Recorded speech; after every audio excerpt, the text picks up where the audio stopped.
Welcome. As usual, we're giving just a few minutes for folks to, sorry, having technical difficulties here. Give people a few minutes to get joined into the Zoom session, and then we'll get started.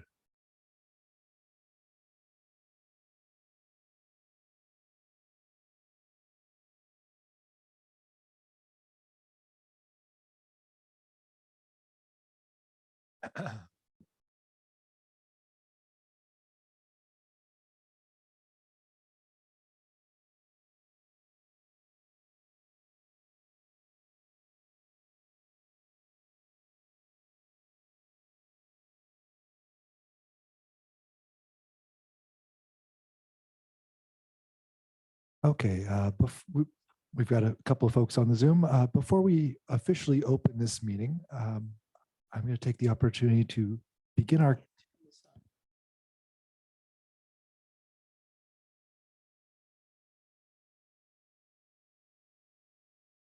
just a moment.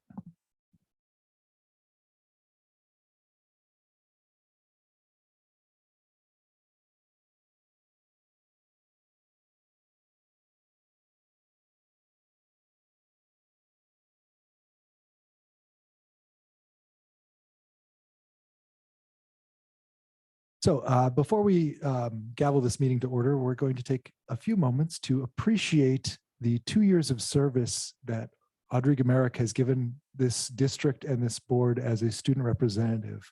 So first of all, congratulations and thank you. And I'd like to give an opportunity for any of the board members or administrators who want to say something.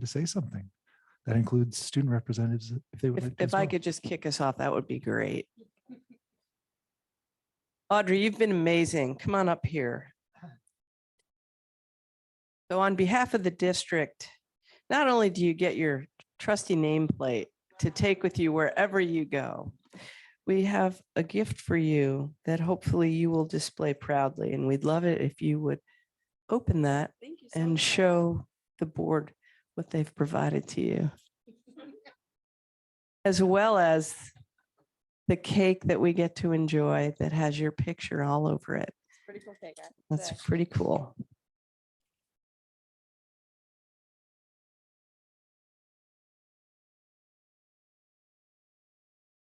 Okay.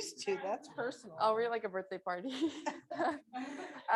Thank you so much for your leadership as a student board representative. You have elevated the role and moved the district toward ensuring students are at the center of our efforts. Thank you. Sincerely, Joe Moshe. So much. Thank you. Right, now you saw it here, so when Audrey becomes famous, we knew.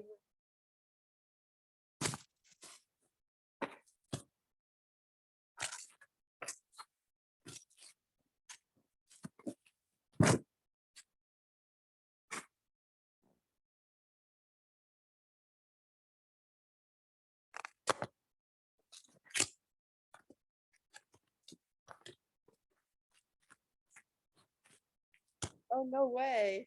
This To is read so what that cool. says, too.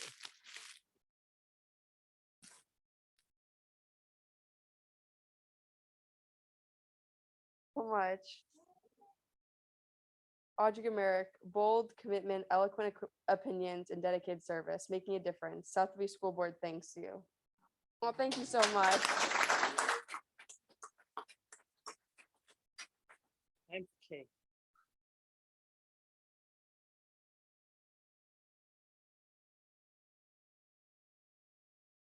Well, I assume that a bunch of my colleagues are going to talk about Audrey's accomplishments and what she's done here, but I want to talk a little bit about what she's done for us, or at least for me. Audrey is a fantastic demonstration of just how our students, especially our excellent ones, but all of our students can live our mission and vision, and how they're their own best advocates when given a chance to speak, and how when they aren't given a chance to speak, they find it and make it. I've learned a lot about putting myself forward from you, from interacting with you, from working with you for these 2 years, about speaking up for what needs to be said and for advocating upwards, which you have done an amazing job of, in this role, going far beyond the boundaries of this role to, as Dr. Moshe said, elevate it beyond what it could have been, as ably demonstrated by who you have a picture with and the continued efforts you've done at the state and local level. Thank you very much. Thank you so much. Audrey, I just want to say thank you for your service and for being so open and available to this group. I know that there are so many things that kiddos can dedicate their time to and students can use as, you know, their hours outside of school and do with those hours outside of school. And you chose this as one of the things that you held dear and stuck with and grew in. And that just is amazing. And your work here has been so plentiful and so welcomed. And you have really set the stage for, you know, the next generation of student leadership. So thank you for that, Audrey. Miss Audrey. I think what I admire and see in you is an ability for you to stand on your own. And sometimes you stand on your own in agreement with others around you, and sometimes you don't. And what I appreciate about that, though, is that as you stand with grace, you stand with calling people in. And that is a rare trait. And it's even more rare in someone of your age, just in knowing how to do that. I deeply appreciate the conversations and that we have, you know, agreed on. And I appreciate even more the conversations where we haven't agreed. And you being able to have the confidence and the conviction to stand and say to, you know, a whole board, no, I think we should have a popular vote.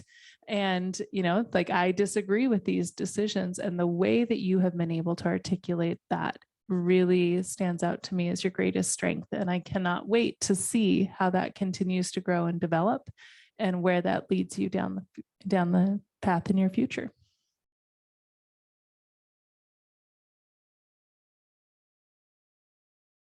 May I just share one of my favorite moments from spending time with you down on the hill in Olympia? I think it was a demonstration of how you live your life with this constant pursuit of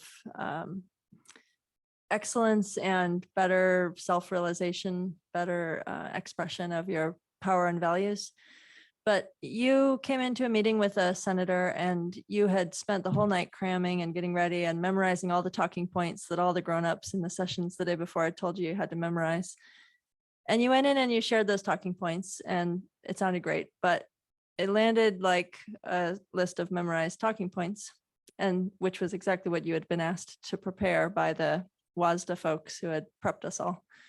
You came out and you debriefed with the other members of our delegation, and you reflected on how that had gone. And then just 20 or 30 minutes later, I watched you interacting with a legislator, and you were just sharing from the heart, and your body language was confident, you were poised, you were graceful, you were eloquent, you were speaking to the same issues, but you were doing it with personality and conviction and heart. And it was so powerful.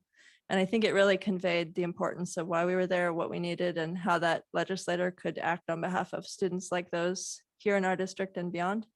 And it was just incredibly powerful to watch how teachable you are, how self-taught you are, and how hungry you are to do better.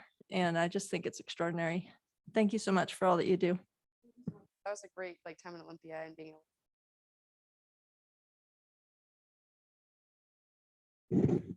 I know I wouldn't be here if it wasn't for Aj making me run last year. So thank you for that. It's been a great experience for me. And you've done such a good job representing the students of South Whitby. And I know you will not stop next year. You will keep coming to board meetings and you will keep representing the students. And just seeing your passion for this is just incredible. And I can't wait to see what you do in the rest of your life. Katya, I'm so excited to see what the board's gonna look like next year. I'm going to see Carter and Katya just absolutely destroy board meetings in the best way possible. Similar to Katya, I probably would have never known about this position if I hadn't seen Audrey just all around the school collecting student voices and stuff. And she's kind of just inspired me to go after this role in the first place. So Carter, I'm excited to see you serve this position, especially as like a freshman. That's like super impressive, and it's great to have younger voices.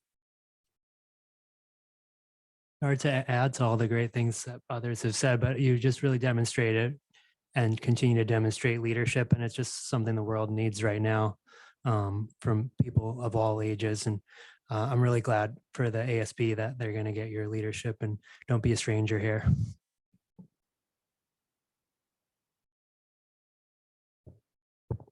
Thank you very much. Did you want to say something? Yeah, if it's all right, I'd like to share a few remarks and thank yous. I just want to like thank everyone member of the board. I want to thank Dr. Moshe. I want to thank Brooke. I want to thank Anne, Andrea, Joe, Marnie, as well as administration for like the amount of wisdom and growth I've gotten through this role. It's been amazing to learn. I just remember on the day on the hill, just like being able to talk to our board members about like, you know, this happened in our district 5 years ago. And like, this is how we can reflect this in the way we present. And just like, I've grown, I feel like so much as a person, just from the conversations and discussions we've had as a board, and also the opportunity to work with, you know, people that are a lot older than me, I think is a really great opportunity. It's been an honor to be this invested in education. It's something I care deeply about. It's just like, I don't know, it means so much to me to be able to represent our students and participate in our community in a meaningful way. And I hope to continue not seeing the time I spent as a board as just a term, but rather being able to see other students continue the work and elevating student voices and making sure that students are at the center of their education. So thank you so much. It has been an honor to serve and one of the most meaningful experiences of my life. So thank you so much.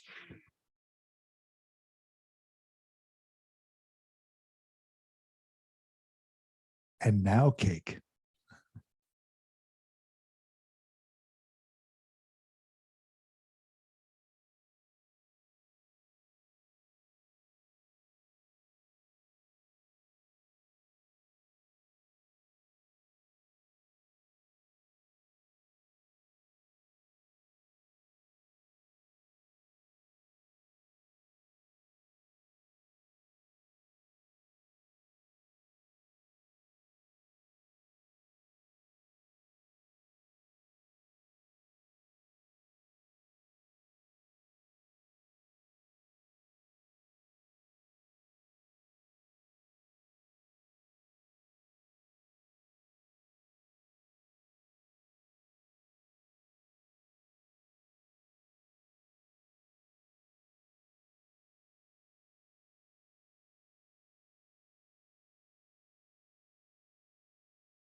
If we could move back towards our seats, we do still have 2 meetings to do tonight. Thank you.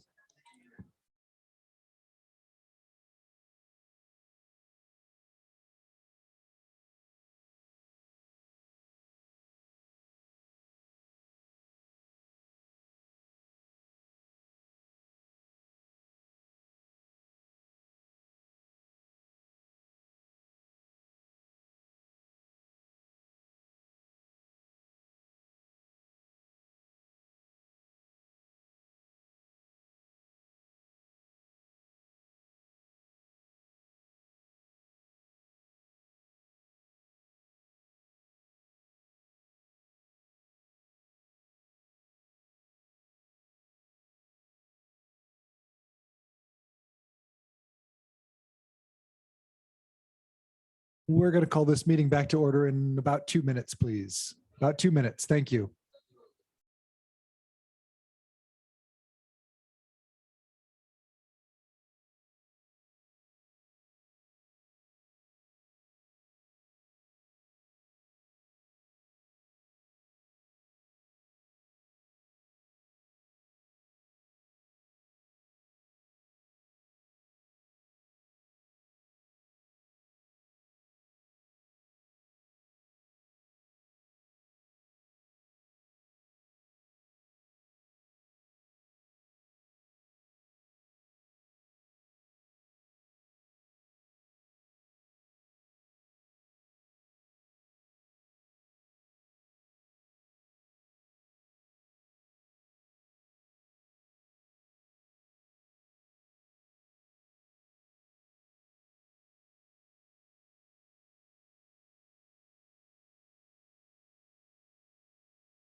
Okay, thank you very much. I'm now calling this board workshop and later this board workshop of the South Woodbury School District School Board to order. We will move on to land acknowledgement and then into the discussion of the bond. Director Jackson. Thank you. Members of the public can read our prepared land acknowledgement on our website, as well as in many of our classrooms. Rather than reading it aloud, I would just like to share some reflections on what acknowledging the land feels like for me personally. We acknowledge the land because we have deep ancestral ties to Earth, each and every one of us. And because many of us, myself included, are immigrants, or at least descended from immigrants to this particular place, where Indigenous people have experienced displacement from land, displacement from tradition, displacement from culture and family. And so my personal exploration of what it means to acknowledge the land today, I would say, has at least 3 facets.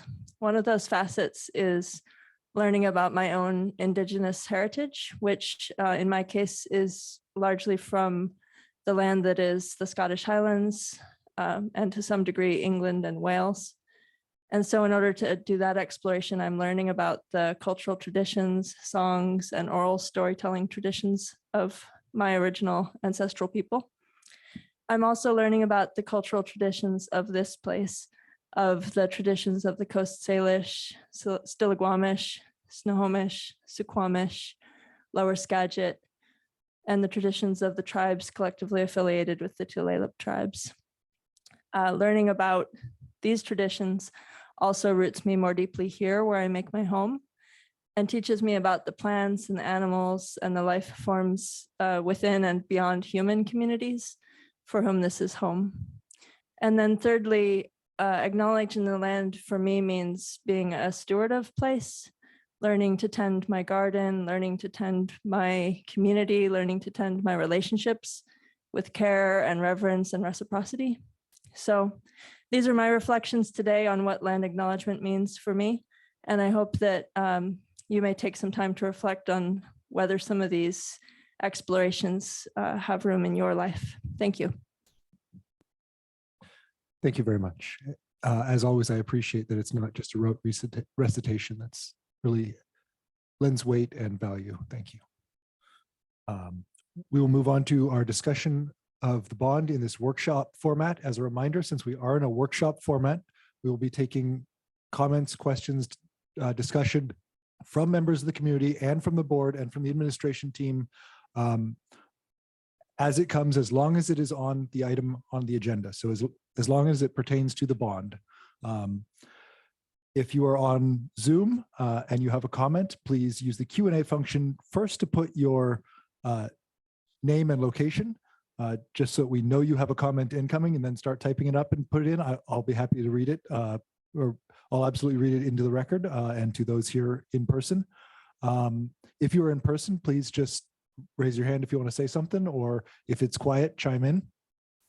First time you say something, please do note your name and where you live, just general location, Langley, Clinton, Freeland, whatever, just for our records. I'll turn over to Dr. Moshe for the presentation. So as you know, we had 1,200 more yes votes than no votes for the bond vote, but it didn't carry the bond. It was about 58.5%, and we need a supermajority at 60%. So we're bringing this back for the board's consideration to determine whether the board wants to pursue another bond vote, and if so, when. And in order to do that, do you want to modify what was on the ballot? So what Dan has put in front of you, we heard a lot of feedback from folks thinking we didn't have prices for each of the items, and it seemed too general. That was some of the feedback. So we wanted to make sure that the board was reflecting on each of the items and the cost that was determined by architects and engineers. It was not our district staff, it was professionals. So I'm going to turn it to Dan and he can walk through it. Unless the board wants to do something different, or you have an idea of how you want to move forward. That was what we thought we would bring for you to begin your discussion, but it's really obviously with the community, but the board's determination whether you want to run a bond again, and if you do, when. So, Dan. And for how much? Yes. And obviously Yeah. for how much. Yeah. We do, just for transparency, there is a resolution on your agenda. You can choose to put in an amount, you can choose not to do it, you can choose to approve it. It's there for your convenience.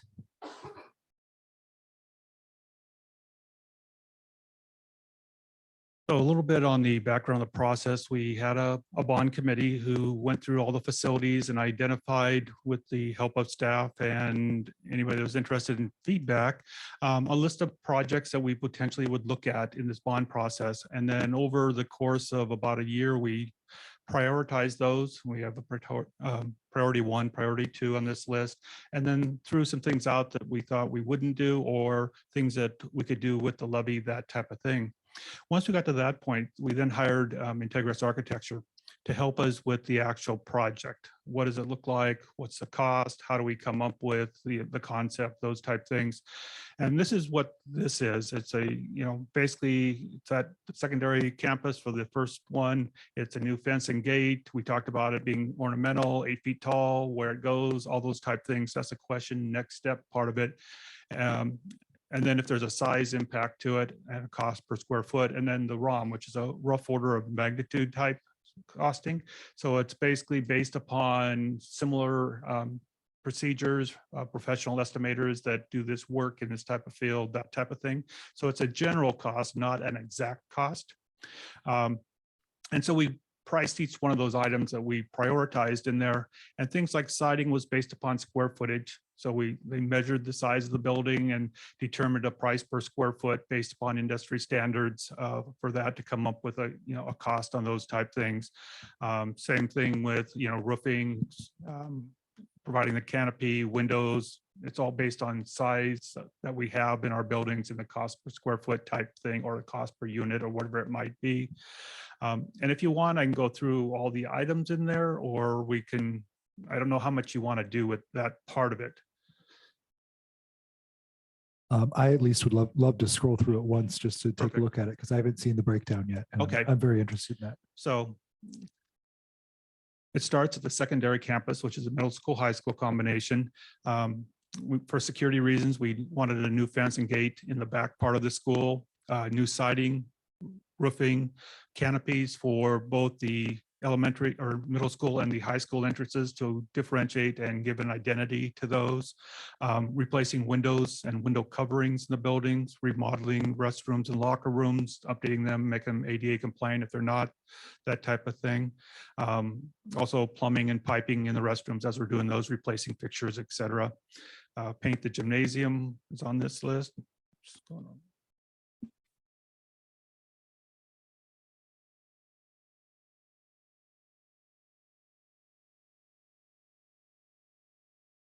So while Dan's Yeah. Scrolling down, one of the things that you'll recall is that the roof leaks.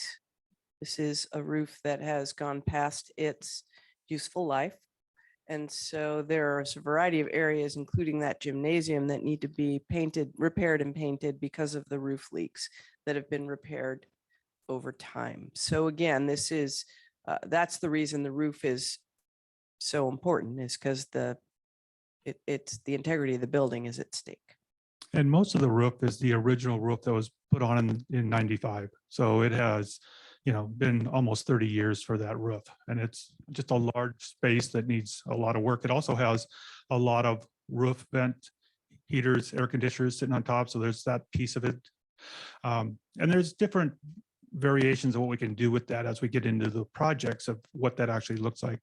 I'm also looking at some needs for our life skills program. So some laundry, toilet rooming type thing, some modification of our office space to make it more appropriate to a middle school, high school facility. Again, replacing the rooftop HVAC units and fans, the controls for those units. Also the heating units that are in the classrooms are only heaters, and we'd replace those with a heater air conditioner type unit so we could actually have both of those going on. There's some egress requirements in our electrical room that needs to be fixed. Exterior lighting, make over the courtyard. The one that's there now needs some work. If you've been in it recently, you can see that the tiles, missing or cracked, and just a makeover of that.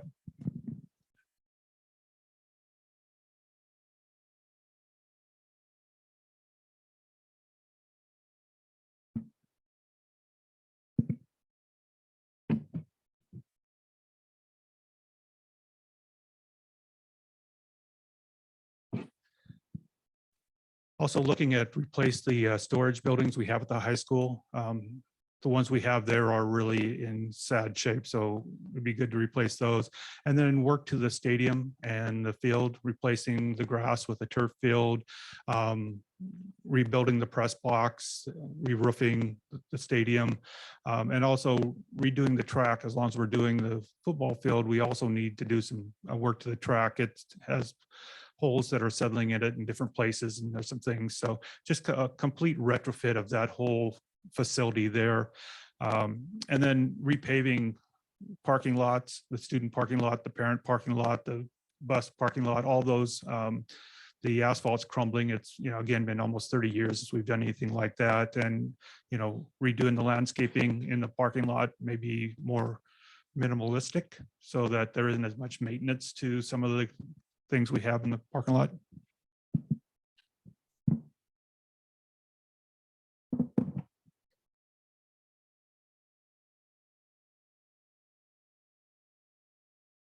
And then we move over to this building here, and there's some replacement and repainting and retucking of the brickwork on this particular building, upgrading the restrooms again to make sure they're all ADA compliant, plumbing fixtures, all those type things. Replacing our HVAC water source heat pump. We have a huge heat pump in the next room that actually uses water to heat the building. And you can see it has some real issues with it. Again, originally put in 1985, so it's been here for a while. So we need to do that, replace the controls that go with it. There's a little bit of electrical work in the switchboard. Looking at the parking lot here, also trying to reconfigure it to today's use. We have a lot more car traffic than we had in 1985 when they actually built this place. So we need to look at how we reconfigure and re-asphalt that. Looking at another covered area out here and also putting in an inclusive playground. The ones we have are again quite dated in wood and they are falling apart. So that's the priority one projects we came up with. That was about $46.6 million in today's construction costs. And that's just construction. And we'll talk about the other piece in a minute.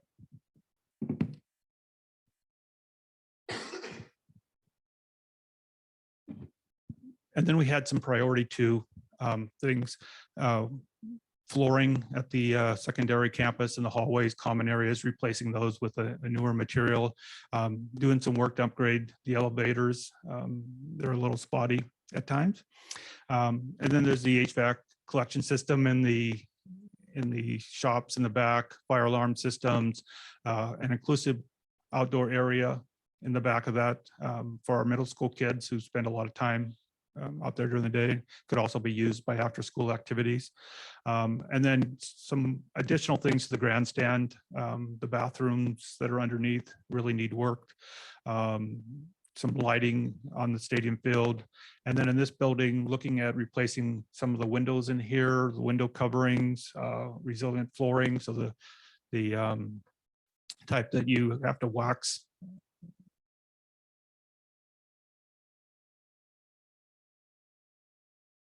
Yeah, again, painting the gymnasium in here, interior finish upgrade. So some of the surfaces inside the building and the fire alarm system to make it voice capable.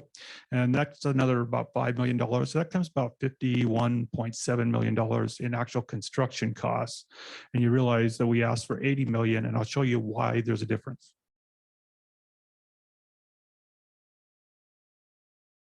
So the first thing is the $51.7 million is in 2022 dollars.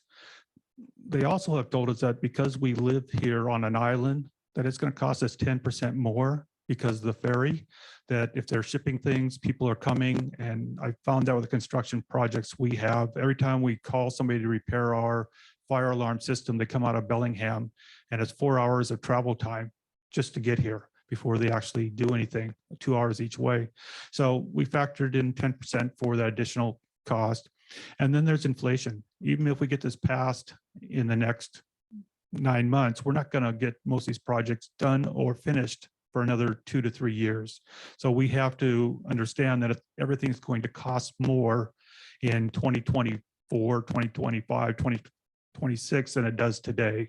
So looking at a 6% inflation for this year, and actually it's 6.9, it's what the current CPI inflation number is, and then 4%, and 3% for the third year out. So looking to make sure that there's enough inflation. So that takes us to about 67 million for construction costs. And then we have things that are on top of that. The first one, which is the largest, is actually sales tax. We do pay sales tax on these projects, and our sales tax here is 8.8%, which comes to almost $6 million for the sales tax part of it. And then we have the cost of the elections, the legal costs with the attorneys, and bond sales. And bond sales is about 1.2% average of the cost of the bonds themselves. So there's another $1 million added under that. And then we're going to need architectural engineer design fees, all those things that will be needed for the building process. Permits and special inspections. There are inspections if we get into things like asbestos that we will have to bring somebody in, which happened when we did the community center project. We had to bring in an inspector that the city of Langley or Island County wasn't capable of doing. And then management fees. So, somebody's gonna have to manage these projects and potentially a 3-year timeline. Mitigation fees. This is what happens when you run into something in the wall that we're unaware of. Is there asbestos under the floor when we take it up? Is there something in the wall? Is something degraded beyond, in the roof structure that requires us to do more? And then there's temporary improvements. We're going to have students in these buildings while we're replacing siding, we're doing roofing, we're doing whatever it is. We're going to have to make sure we have enough money to provide safe entries and exits and all the things we will need to continue to use that facility during that time frame. And the last two parts are just, do we need any furniture? Is there equipment that we're going to have to purchase to go with this? And then just any miscellaneous costs. So that comes to another about $12.3 million. So if you add the 12.3 with the 67 million, you get a little over the $80 million number.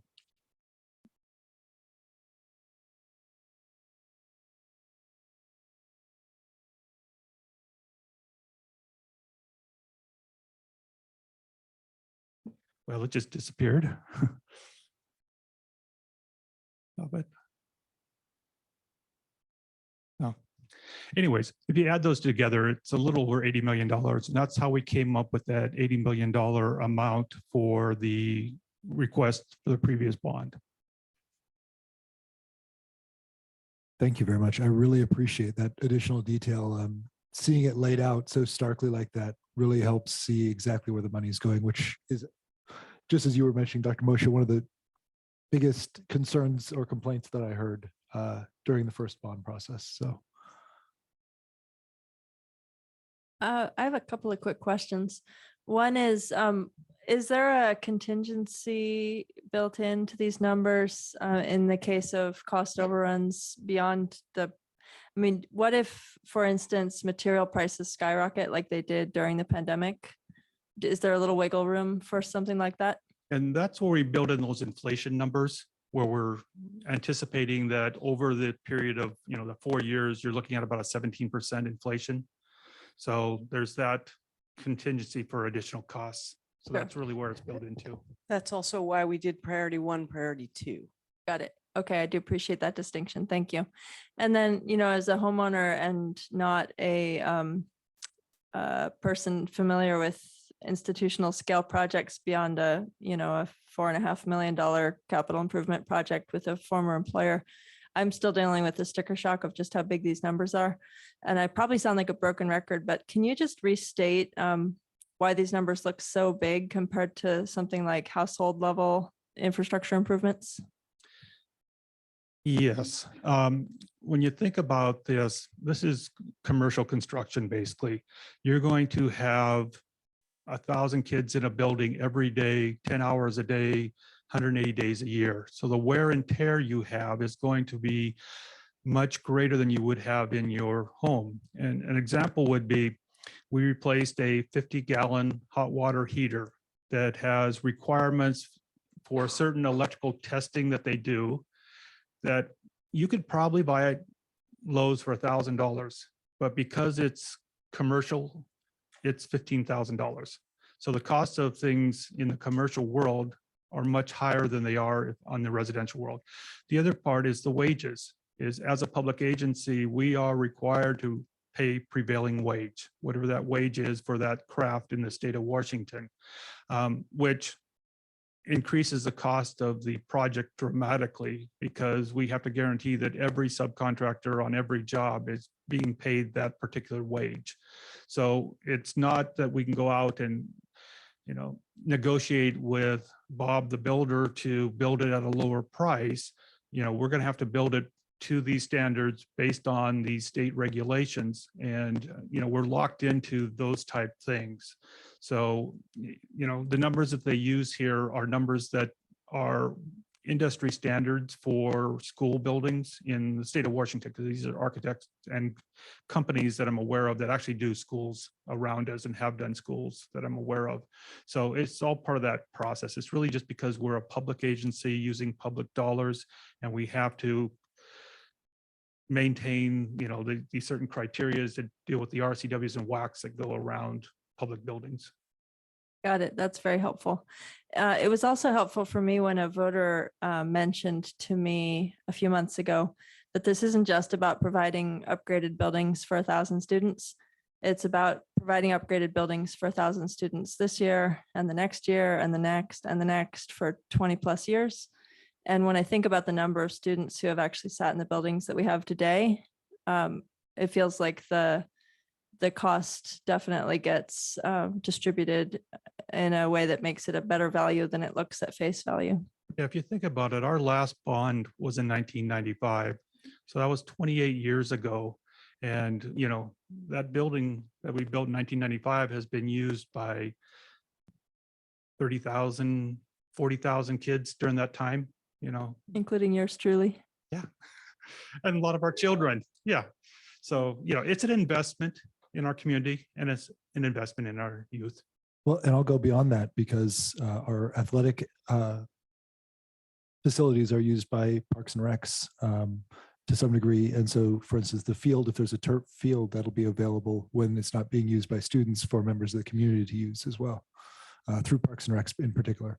So it's beyond just the thousands, tens of thousands of students who come through, but it's the entire community has access to some of these things.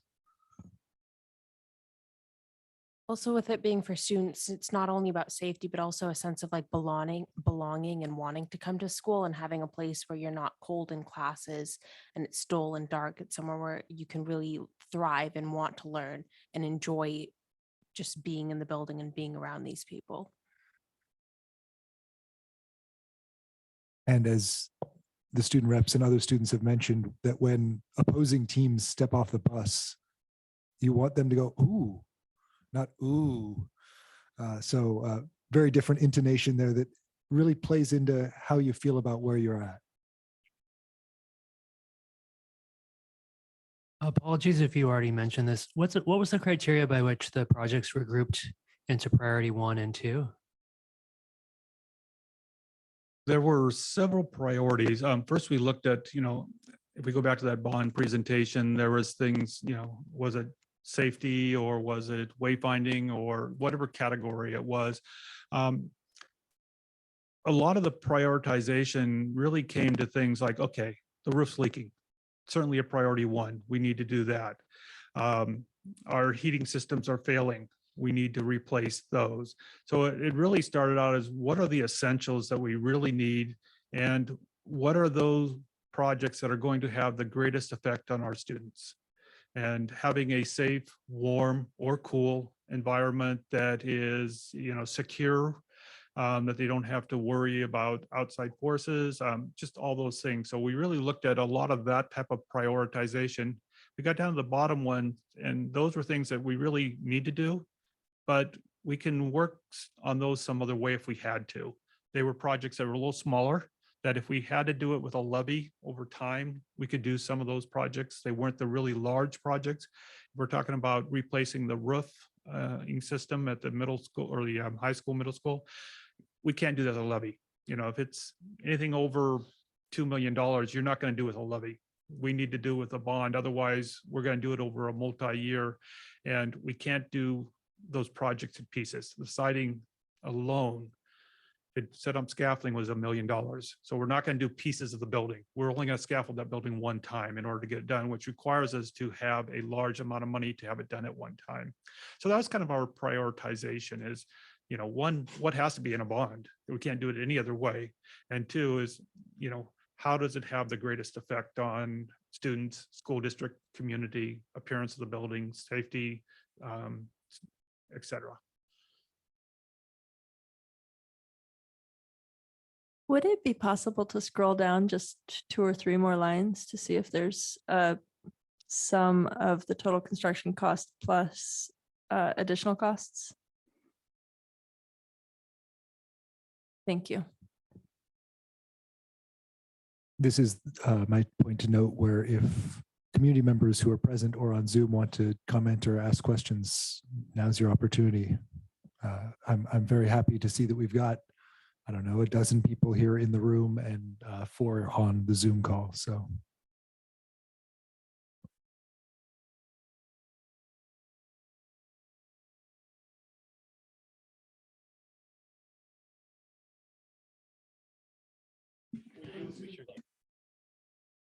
Wendy Hastings Freeland. Question for you in regards to the siding. How long have we known that the siding needed to be replaced? And I have a follow-up question for that.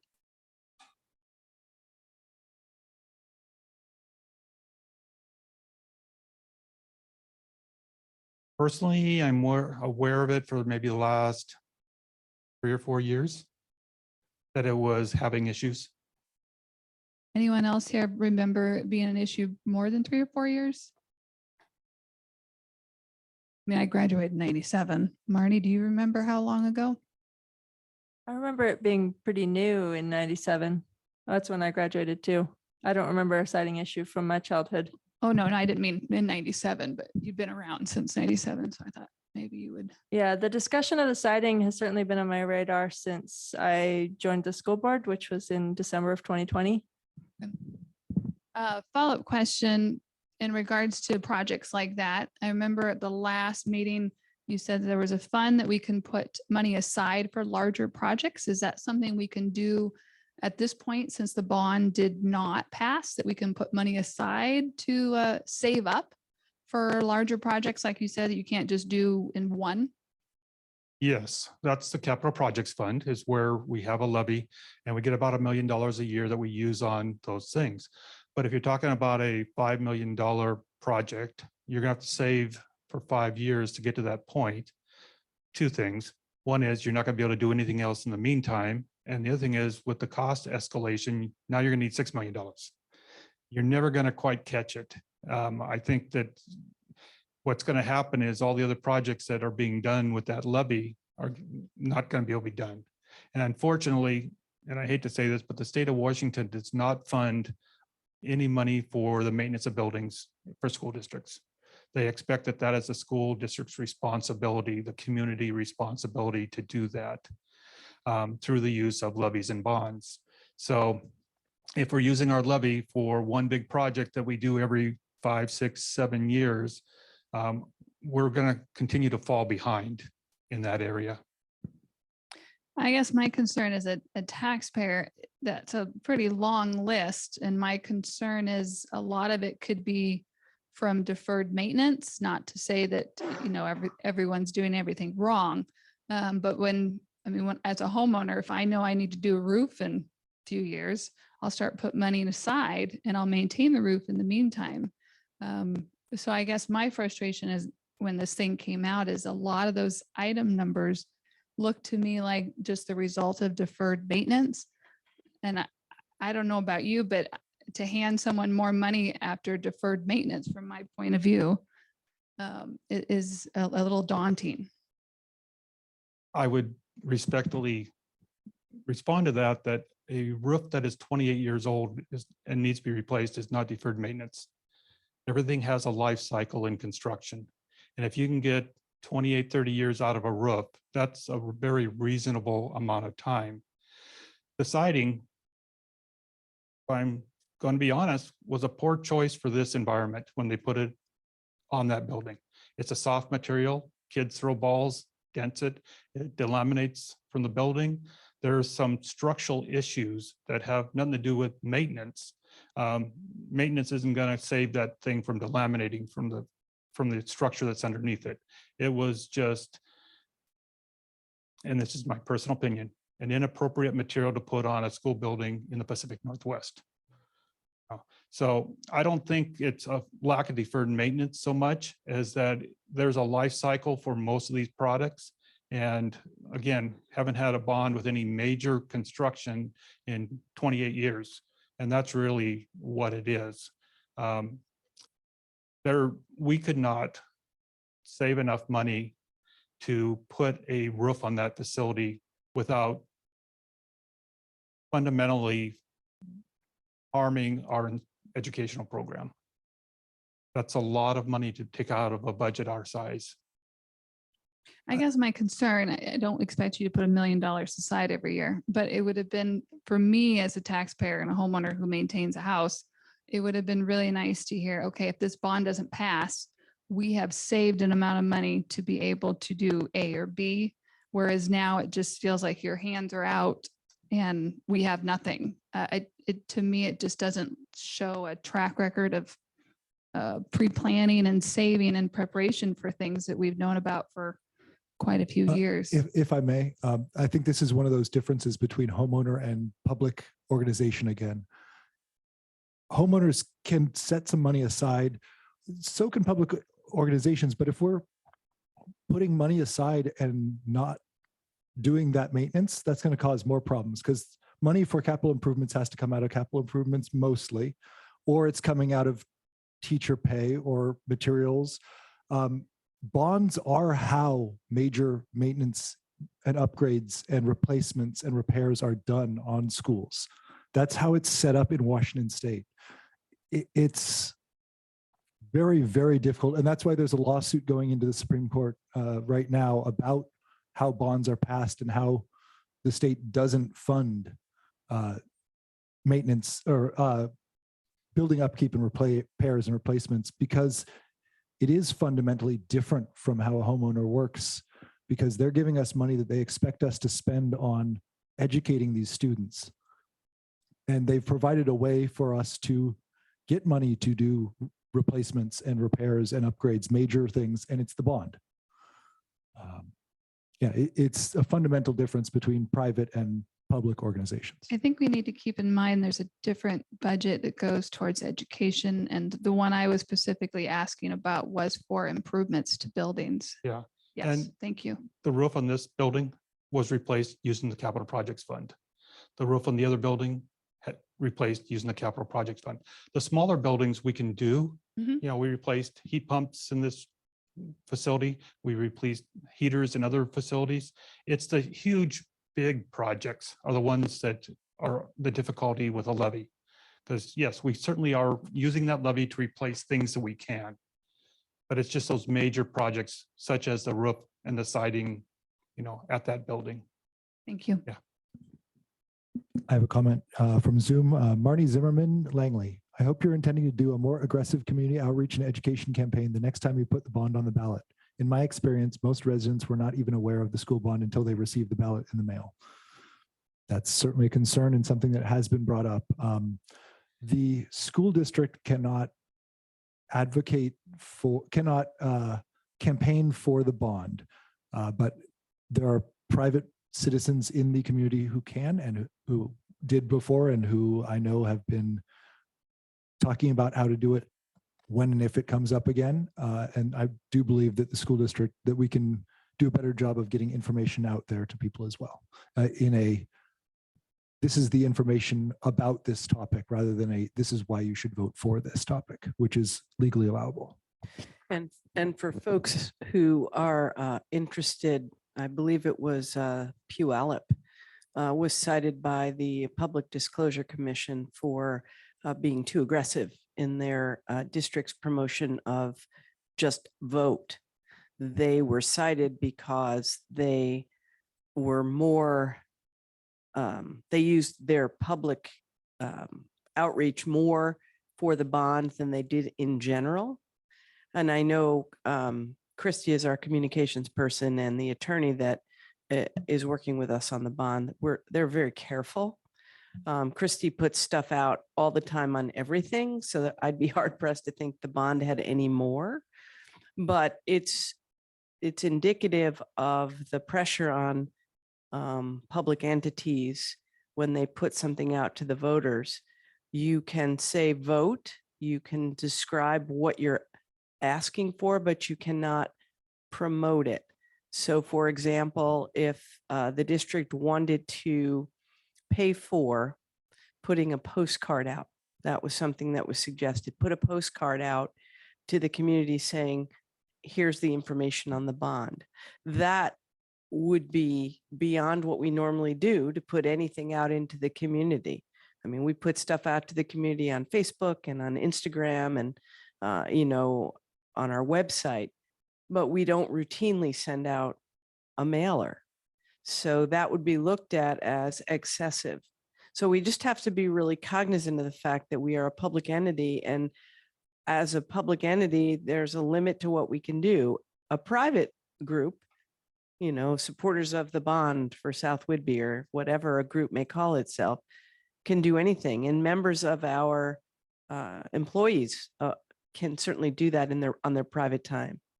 But we are not allowed to use any district resources to promote, or for that matter, oppose.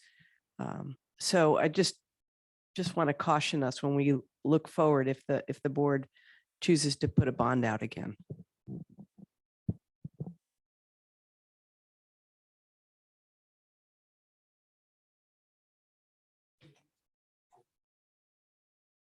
Eric, I live in Clinton and I work in Oak Harbor, and we had a new superintendent this year who took a big, fiery approach to putting out information on the bond. It didn't pass, like here, for various reasons, but it was very much a push for information. I was actually videotaped by the district in my classroom that leaks and has asbestos in the floor and what have you. Just stating the facts of what my experience is with my students in this dilapidated classroom. And is that a more too aggressive approach in your opinion? Or is that something that you're just being more conservative to put, they had flyers out and things like that? I'm just unclear on how this works. We certainly can do some, but again, my caution is to look at the examples of other districts. Monroe, for example, they were cited by the Public Disclosure Commission, and that's because they had, much like we did, it was a vote box and it was just a check mark that said, please vote. And they were investigated, and it was found to not be violation, but they're very aggressive in their investigating. So my caution is that I wouldn't want us to do something that could put a past bond in jeopardy of being negated. So that's my concern, my caution. Yeah. Okay, thank you. And can I just clarify? I, for example, as a private citizen, and as a parent in the district, can advocate for voters to behave in the way that I see fit in my free time, correct? Yes, So I could speak as a person and post on my own social media and so on. yes. But I just simply can't come to one of these board meetings and speak about the imperative to vote in any particular way while I have my board hat on. That's correct. This board on that prior bond did do a resolution of support, and that was perfectly appropriate to say that the board supports this bond.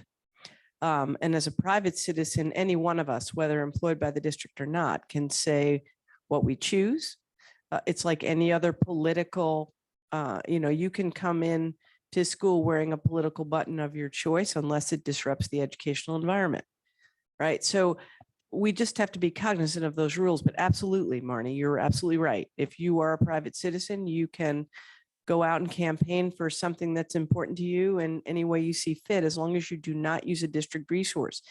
This is a district resource, right? My phone is my own personal phone. If I want to send a personal email on my personal phone on my personal time, can do it all day long, all weekend long.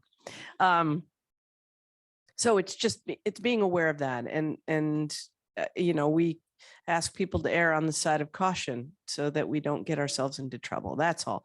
I don't want to stop people from doing what they feel is appropriate. It's just, as a district, we will follow the council that are familiar. I mean, we have legal counsel who is very familiar with running bonds and levies and the political realities of that. And so they will help guide that behavior of the district. Thank you. I have a similar question. Tell me if we're getting too far in the weeds on this. A few of us, in addition to being board members and private citizens, are also board candidates. When acting as a board candidate, is that closer to a private citizen or a board member? You're a candidate, but again, using a district resource to run a campaign, you can't do that. As a private citizen running a campaign for office, you can say anything you choose to say as a campaign, as a candidate. It's about using a district resource. So for example, I'm a district, as a person, I'm a district resource when I'm on the clock. So you can't ask me, hey, superintendent, I want you to go on superintendent time, campaign on the street corner for this. That would not be allowed. But I can choose on my own personal time in the evening, whatever, to go, stand with the political sign. So it's about resources. Gotcha. Thank you.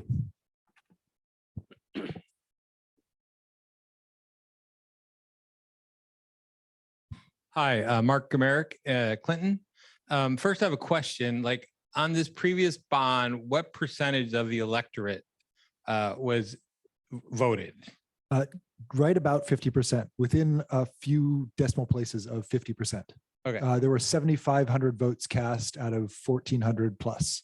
So leading up to, 1,500. to the bond measure, I followed closely a lot of the, comments on Nextdoor. Brooke, I thought you did an outstanding job putting out facts, some of the things reasons they were giving for why they weren't voting it really had nothing to do with the bond. On my personal computer, on my personal Yes, time. yes. So to me, it seems like to get the bond to pass is to garner support from people who will be in favor of it instead of spending a lot of energy trying to change the minds of people who may be opposed to it for whatever reason. So, how do we get that, how do we get more people out to vote who may support the bond? Well, and I think that's a very good point. I think that's a very good idea on that. And we're dancing a little close to the edge of what we could do here. I would encourage you to be on the committee. I'm thinking to of discuss as a this. community, right? Not necessarily the board. And so I start wondering, like, can PTA, put out information? How about ASB? Can students put out?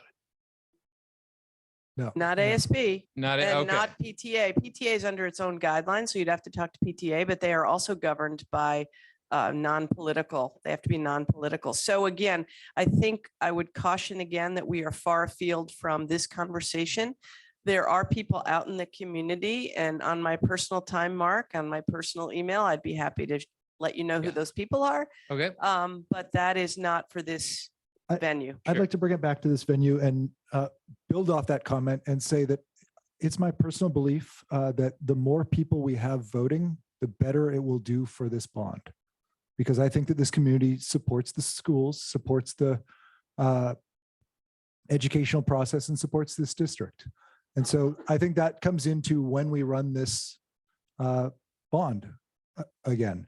Because if we run it in November, we're in a general election. That means there'll be more people voting in general. Whereas if it's a special election, getting to nearly 50% was quite good for a special election. That was a very high response rate for a special or high voting rate for a special election. So that is, to build off your point, Mark, that is something that I think we do need to take into consideration when we're deciding when to run this bond again, if we choose to do so. And one last comment here. A few minutes ago, we heard about people being caught off guard that the bond measure was even coming, right? So there's room for improvement there. Personally, I found some of the information to be a little bit dry, and I think there needs to be more to the point. I don't know if it's a video showing where there's a roof leak. It's one thing to say a roof is leaking. Another thing is if you have some solid evidence to say this is the damage, the roof leak here. Betsy mentioned about the puddle in her classroom. I was astonished, right? Like, oh my God, how could you have a classroom with a puddle of water coming through? So I think things like that might be more impactful. So those are my thoughts. Let's get you, Mike. Just as a note, we're getting the mics around for those who are on Zoom and for those who are watching on YouTube later on, so they can actually hear what's being said. I'm Jen Lahiff from Clinton, and I'm wondering if we decide to bring it back. Sure. So I'm wondering if there might be some reevaluation of what is priority 1, what is priority 2, and maybe even entering into like a priority 3 phase or something like that. It seems like bringing the bond back the same amount a few months later than what we just did might not have the results that we want. And I know that a lot of people are concerned about taxes going up in general. My property taxes went up sky high for the 4th year in a row. So how are people supposed to afford the difference in their taxes with even more coming on? So I think if we were asking for a smaller amount, we might have more support for the bond. That's definitely something that we want to talk about here today. Thank you for bringing it up so we can start discussing that. I think that there's positives and negatives to stripping too much away or keeping it as is. Your point is very well taken of doing the exact same thing and expecting different results. If you are doing it the exact same way is, as the saying goes, the definition of insanity. So there need to be either a change of approach or a change of amount.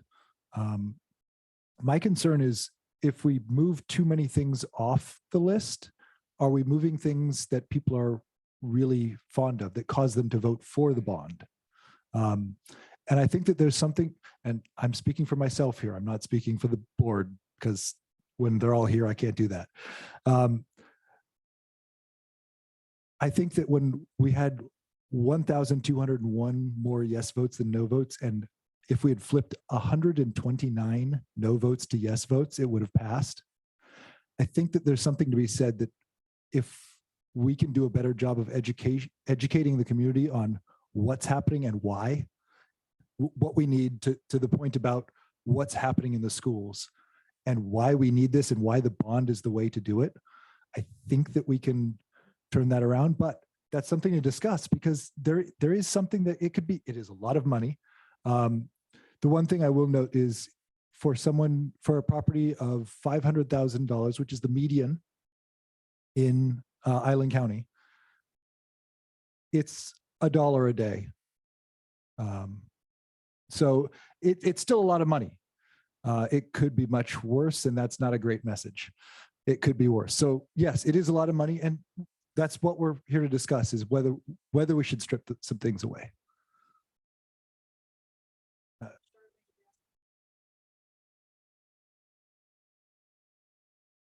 Charlene Davenport Clinton.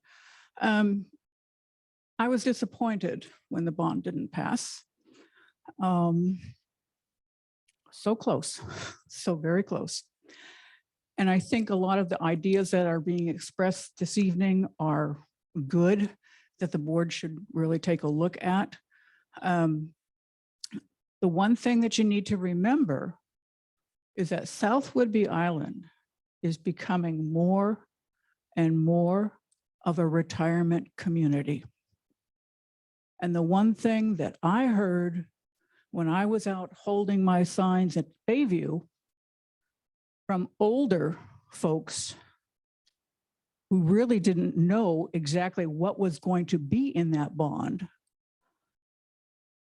I can't afford that. I can't let my taxes go up. And so I think you really need to educate the senior community, especially you really need to get to the senior community to help them realize that they are promoting the future. They're promoting the future. The other thing to take a look at is look at some of your stats, statewide, well, actually countrywide. OSPI, the latest stats that I saw when I was looking at the bond were from 2017. Now that's 6 years ago. Washington State was rated nationally as 9th for state product that it puts forth. We were rated 49th as far as what our state allocates to education. We allocate less than 3% of state dollars, and this is since 2017, to education. It was compared to the state of Mississippi, which ranked 48th in gross state product, and they donate more than 4% to their education. That type of information can also help to possibly persuade that senior community. This is important. Mm-hmm. This is important for their grandchildren, for their great-grandchildren, and the future. That's a very good point. Outreach to people who do not have students in the district in general. I will note that 2017 was almost certainly before the McCleary decision money came through, which was a big change in state spending on education. I don't know the numbers may be similar still. I don't know.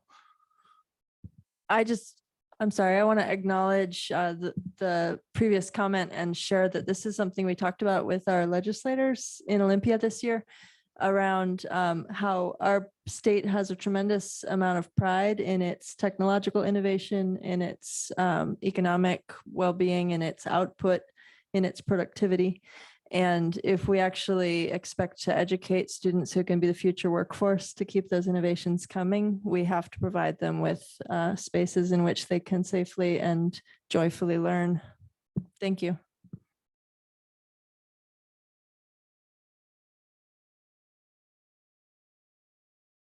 Testing. Oh, there we go. Gwendy Freeland still. Just to clarify a couple points, this is not for education. This is just for infrastructure, this one in particular. And to clarify my example that I used last time, as a homeowner, in any case, as a business owner, if I knew there's a repair that needed to be done, the responsible thing would be start putting money aside. That's was my point I was trying to get across. As far as going forward, the other elephant in the room is right now, I don't know if anyone's ever bought anything recently, but the interest rate is insane. So again, it wouldn't be just the school that's paying for that decision to do something when interest rates are high. You're also asking homeowners to agree to do something financial and interests are high. And that's a big ask. And so that's something to take into consideration. As we just discussed earlier with the concept of insanity is doing the same thing and expecting a different result. It might be wise, if anything else, to wait until the interest rates aren't as insane because you'll be paying for it and we'll be paying for it. Just something to take into consideration. For me, I'm kind of a evidence-based, action-based individual. And so for me, if I can see actions of people using money wisely and saving for projects that we know need to be done years down the road today, put $1 aside today, then we're preparing for repairs down the road, whether or not the levy passes or not, we are being responsible. And that I have not seen, unfortunately, from my point of view. So that's why I voted no. On that note, I just want to acknowledge that I've witnessed a really sound financial decision-making in this district and thoughtful allocation of our capital dollars to affordable, important, and meaningful projects that improve the conditions for our students to learn. So I personally have seen very thoughtful stewardship of the dollars we do have and investment in the projects that we can fund. And I would agree with Director Williford's point that the bond is the process by which districts like ours are supposed to seek funding for these larger projects that can't be addressed through savings alone.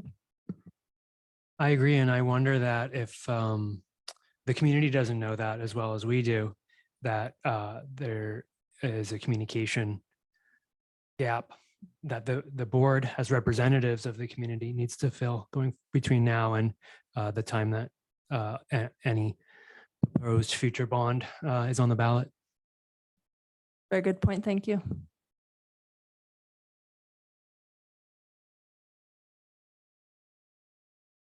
I'm one of the old folks, and I favor public education. I strongly favor public education, but I believe there are cultural changes. I've got my glasses. My glasses help me read this thing, but they turn all of you into a blur.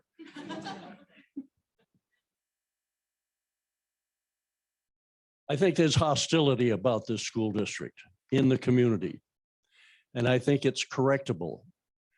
I think I've got some notes here. The bond decision the board made was made at the last possible second it could be made in order to have the ballot printed, go through the process. I've checked with the elections office, Michelle up there. You had a couple of people that were on a pro committee, nobody on a negative committee. The law has changed apparently now. The fellow who wrote the negative comments for all of the bonds that were on that election, and all of them failed. I've met the man, I've talked to him, he's a reasonable man. the laws changed now, so because he lives in Snohomish County, he can't write it. So it's kind of hard for somebody who lives in the community to say, I don't like public schools. That's not my position at all. The kinds of things that bother me are largely cultural. I agree with the lady who talked about saving money. I'd like to know how much money the school district gets. Is it on a yearly basis or the cycle where you get money? And is all of that money been used for maintenance? Is any of it used for any other purpose? I've had people tell me things that they think half of it's used for salaries. I don't know if that's the case. I think it would be useful to know how that money has been used over time. Audrey had when the thing was working up, had a photograph, you can correct me, Audrey, of a roof leak down a window staining the wall. I guess that'd been there for quite a while. Some leaks can be repaired. Some leaks can be stopped. If the philosophy of the school board is to gather all the problems up for one big shot, that doesn't appeal to me. It apparently doesn't appeal to this lady over here. We want to have confidence in our school district. The product of our school district is vitally important to all of us. But when you put the bond in on the last possible second to have it printed and the ballot run, that strikes me as a strategy to not discuss it deeply with the public. I think I went to all of the meetings you had, and the public didn't show up to hear your thinking about the one you had at the high school. Most of the people there were the school board or teachers or staff. There were maybe 4 or 5 other citizens there to hear what you had to say. The concern you have with being punished by the PDC, you can handle that very easily by coming up with a strategy and clear it with the PDC before you decide when the bond will be put on the ballot. You can tell them what you want to do, and they will tell you whether you can or cannot. And you can have a discussion back and forth with them about see how close to the line you can get without crossing the line. I don't know why you don't do that. It seems like a very reasonable thing to do. The public is aware. I mean, We have had those conversations, just so you know. I'm Rufus. talking about the public knowing this. I'm talking about the people who vote being aware of this happening. I What see. the discussions were, what was offered, what was rejected, that kind of thing. Be frank with the people you're asking money from.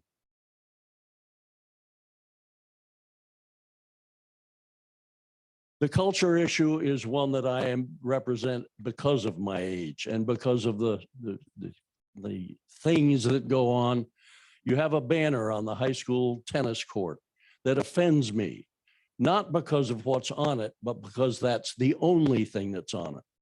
You don't have a broad approach to what the people, maybe just old people, although I don't think so, what the people are thinking and what they like. There's a lot of publicity on the national news about school districts, school boards catching hell from the public. That's too bad. That's because I'm thinking that's because the public doesn't know what the school board is thinking, or they don't like it. So I think the school board has a duty as a board and as individuals to talk to the public more. The ability we have to talk here at your meetings, this is a good example if you have a subject on a workshop, but at your other meetings, they're very restricted. Forgot the name, but the lady that does the K through 5 or 6 does a marvelous job bringing in the kids here, showing the public that will show up. And usually it's just Bill Carruthers and me that are here. Why? Do you guys talk to each other about why the public doesn't even come to your meetings? Mr. Rose, I want to address some of your issues, but I also want to keep them focused on the bond because that is what this discussion is about. I will note- Hold it just a minute. If you don't understand that the bond didn't pass because there are some people who are angry with the school district, then you're deceiving yourself. I understand that. So talk to those people, recruit them. Excuse me. Don't may I continue respond? to ignore them. May I respond? I do want to address some of your points, and I do think that there is room for more outreach. I would be very interested in sitting down with you and talking about how we can do more outreach, because we have very little control of how many people come to our board meetings. We have done public Q&A forums. I'd like to continue that tradition. We've done public forums for the bond in particular. We've discussed having coffee with board members. At least one of the principals has done coffee with the principal on a bi-weekly basis. That's getting, I don't know, 15 to 20 people every time. The school district, I'm going to shorten it back. I very much want more engagement with the public. I'm speaking personally. And I think that there are opportunities and we need to, and I believe that we need to make more of them, to have these frank discussions. But we can't control who comes to those. You can influence it, and you're not influencing it. I would love to, at a later time, sit down and talk with you about how we can do that, because I'd love to hear your thoughts and opinions. Didn't you hear me a few minutes ago about the banner on the tennis court? Did you hear me? I did. There is no counter position to that. There is no balance about that. Well, I just want to say the banner is not a board decision. That was done by the ASB, who are all elected student officials. So that is a representation of the students' values, that they decided that they want the banner there. And that's not really that the board hasn't had any decision in that. It's just been the ASB. I'm glad you're here. I wish you had been here a couple of years ago when the thing came off the pandemic, and things like refusing to pledge allegiance to the flag. A lot of news about it, no action. Talk that we would try, but it just didn't work. It was too hard for this school board to get to the point of saying, yes, we'll pledge allegiance, or no, we will not. We just let it go. We let it Mr. drift Rose, into the fog. I understand that you have concerns about this, and I'm happy and quite willing to sit down with you and talk with them, but we have gotten beyond. No, hold it. That doesn't work. I don't want private conversations. I've had them with every member of the school board, the superintendent. They have been very productive, I think. I appreciated that. I want the public to hear what I have to say. So when I come to your meetings and this gets recorded, and maybe some members of the public will hear it. Brett, if I have a conversation with you over coffee, only the two of us hear it. When we had a blow up here because I offended one of the directors with something I said, I got to talk to her and another director out in private. You guys couldn't hear it because it wasn't on the agenda. Doesn't that, it seems to me that's important, that the public wants to say. Now, I have to come back. During the Pledge of Allegiance business, there were people who came from the public who were rude. They were unacceptable. The things they said, their attitudes were terrible.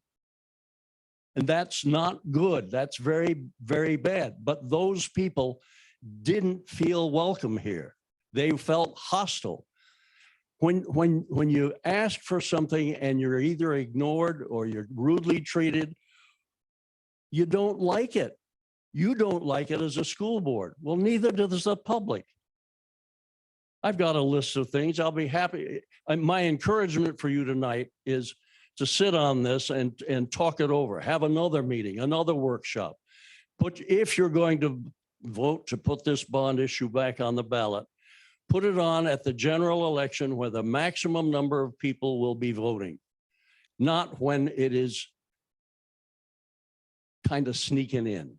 Well, to your point about at the getting something on the ballot at the last minute, it's our intention to make the decision on when to run it tonight, because the deadline for the November election is August, and we don't want to sneak in at the last minute. We want to have time to discuss things, to provide education for the community, to provide information about what we're doing and why, so that we can do a better job than we did last time. So it's our intent. The reason we're having these discussions right now is so that we can have that lead time, that extra time to talk to the community about why we're doing this. In public, with the school board, where the public can come and talk to you as I'm talking to you freely this evening. In some cases, yes. In some cases, as a providing information. But we, as you saw during the previous bond attempts, we had Q&A. We took questions from the community and then made them public and made our answers public to get just that transparency as best as we could to let the community know what we're doing and why, because that's critical so that the most people possible can vote with as much information as possible. Brooke, I don't question your sincerity. I look at how it resulted, what the result was. So I think you would be well informed to consider changing the way you're doing things. We have some limitations on what we can do based on open public Then meetings. call them out. Let the public know what they are at these public forums. Isn't it? I'm stammering here because I'm apparently not very good at communicating. There are significant members of the public here who didn't want the bond to pass for cultural reasons. Yes. I think you need to understand that and take action about that makes people feel that they are being heard. I do hear and understand your perspective on that.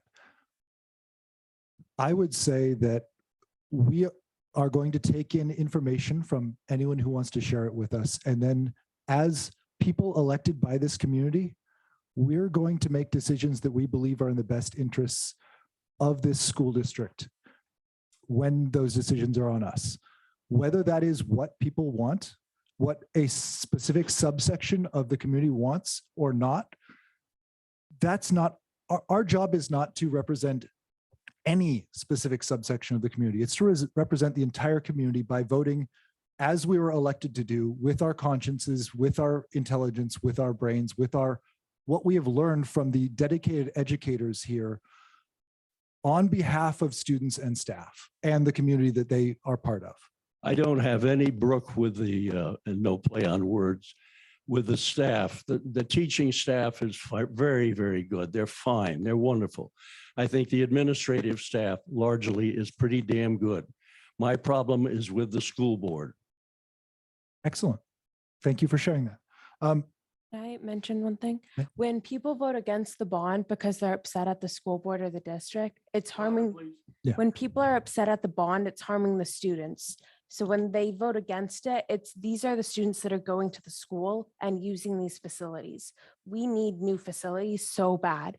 And if you're upset at one particular body, then that's hindering all these kids, not just this generation, but also in the future, because the facilities are just going to deteriorate. So if we don't pass this now, it's just going to get worse and worse.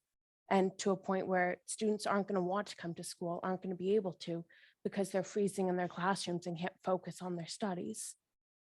I want you to be able to focus on your studies, and I'm pleased that you're here. It impresses me more to see the gal that's the principal for the K through 5 or 6.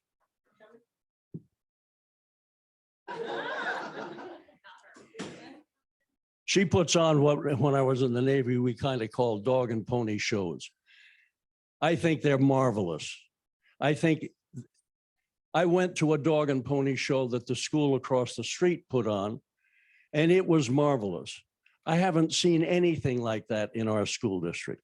I would note that we've had students here from each of our schools. We missed high school because of timing, but we've had students from each of our schools here with their staff members to talk about what they're doing in I'm their not schools. talking about in this room. I'm talking in the schools where the general public is invited to see the marvelous work that the teachers have done to get our little crumb countries advanced to the point that they are proud of them. And there have been some of those events, but Mr. Rose, we have wandered far afield from the bond at this point. I would like to get back to discussion on the bond itself. Is your agenda, I couldn't find it. I looked for it and couldn't find it. Does your agenda say you're going to make a decision tonight? We do have a resolution or a memorandum on the business meeting agenda about the bond, about the timing and amount of the bond. Yes. So you're going to make a decision before you've had, well, I don't know, there are 5 or 6 people here talk to you about the bond this evening. You're going to make a decision without any more public input. We have had public input in the past. We've had public input here. We've had public input via surveys. We've had public input via forums. This is what this body is elected to do, is make decisions based on the input we get at these meetings and in private conversations. If I may, bring us back to point in a minute. I hear your heart, Rufus. I know your heart. I've seen you at many meetings, including county meetings. The follow back what the young lady said, as adults, we are responsible to make good decisions and give individuals things that show that they can be responsible. It's also, there has that part too, but I hear your heart.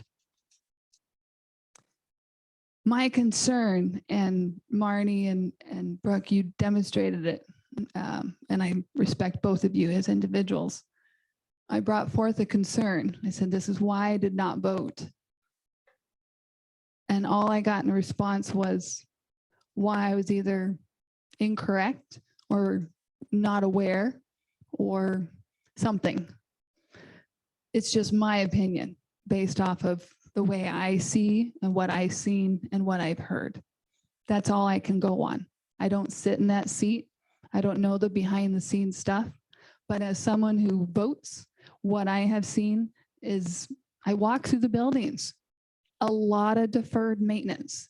When we had the election recently, there was a lot of photos taken of the current state of the buildings. And like one of the students said, it's not something you want other schools to see when they come to a sporting event. It's not a school to be proud of. And that falls on us as a district. That falls on decision-making. That falls on how we spend our pennies. And it hasn't looked good for a long time. And a lot of the people that come to these meetings are frustrated because their kids deserve a better building. I'm not disagreeing. And they haven't seen that for a really long time. And they also haven't seen a lot of forethought to improve any of the buildings for a long time. And we're not talking education. This bond is specifically on structure, okay, infrastructure. So we need to stay focused on that, but it does affect the education. So I'm not dismissing that. For me, moving forward, numbers are scary. Okay. Numbers are scary, whether it's for your house or a business, numbers are scary. But like Rufus said, if we feel listened to, acknowledged, and we see evidence that there are responsible people behind those numbers, then yeah, absolutely. I'll be on board. But until then, it's just scary numbers and a room full of people that really don't make it feel like they want to hear us. And that is the issue. So in respect to him, that is his heart. And that is also kind of my frustration moving forward. But I didn't vote just based off of feelings because this is business. And for me, looking at numbers, that's business. And I'm not going to hand the same contractor who didn't do a good job more money. I'm just not. I can't do that. Whether it's for my house, a business, a public infrastructure, it requires responsibility and it falls on all of us. And that's what we as a community are looking for. Thank you. I do want to apologize that I didn't make you feel heard on that. That is entirely on me and my method of response. I do hear the concern, and I've heard it from more than you. I've heard it from a number of people throughout the community of exactly what you were saying, that between the difference of discomfort in the administration or the board or both, to timing, to sheer dollar amount. All of those have been heard. It's part of the consideration that I know that we're all including. Yeah, I just wanted to address that part and offer my apology for not making you feel heard on that. And Gwendy, I'd like to share what I hear you asking for, and please correct me if I'm wrong, but among other things, what I hear from you is that you'd like to know where the capital dollars have been invested to maintain our buildings. And you'd like to see evidence of sound financial decision-making around capital improvements, that we are either making the most important improvements with the funds we have or saving for the most important improvements with the funds we have. Is that a correct interpretation?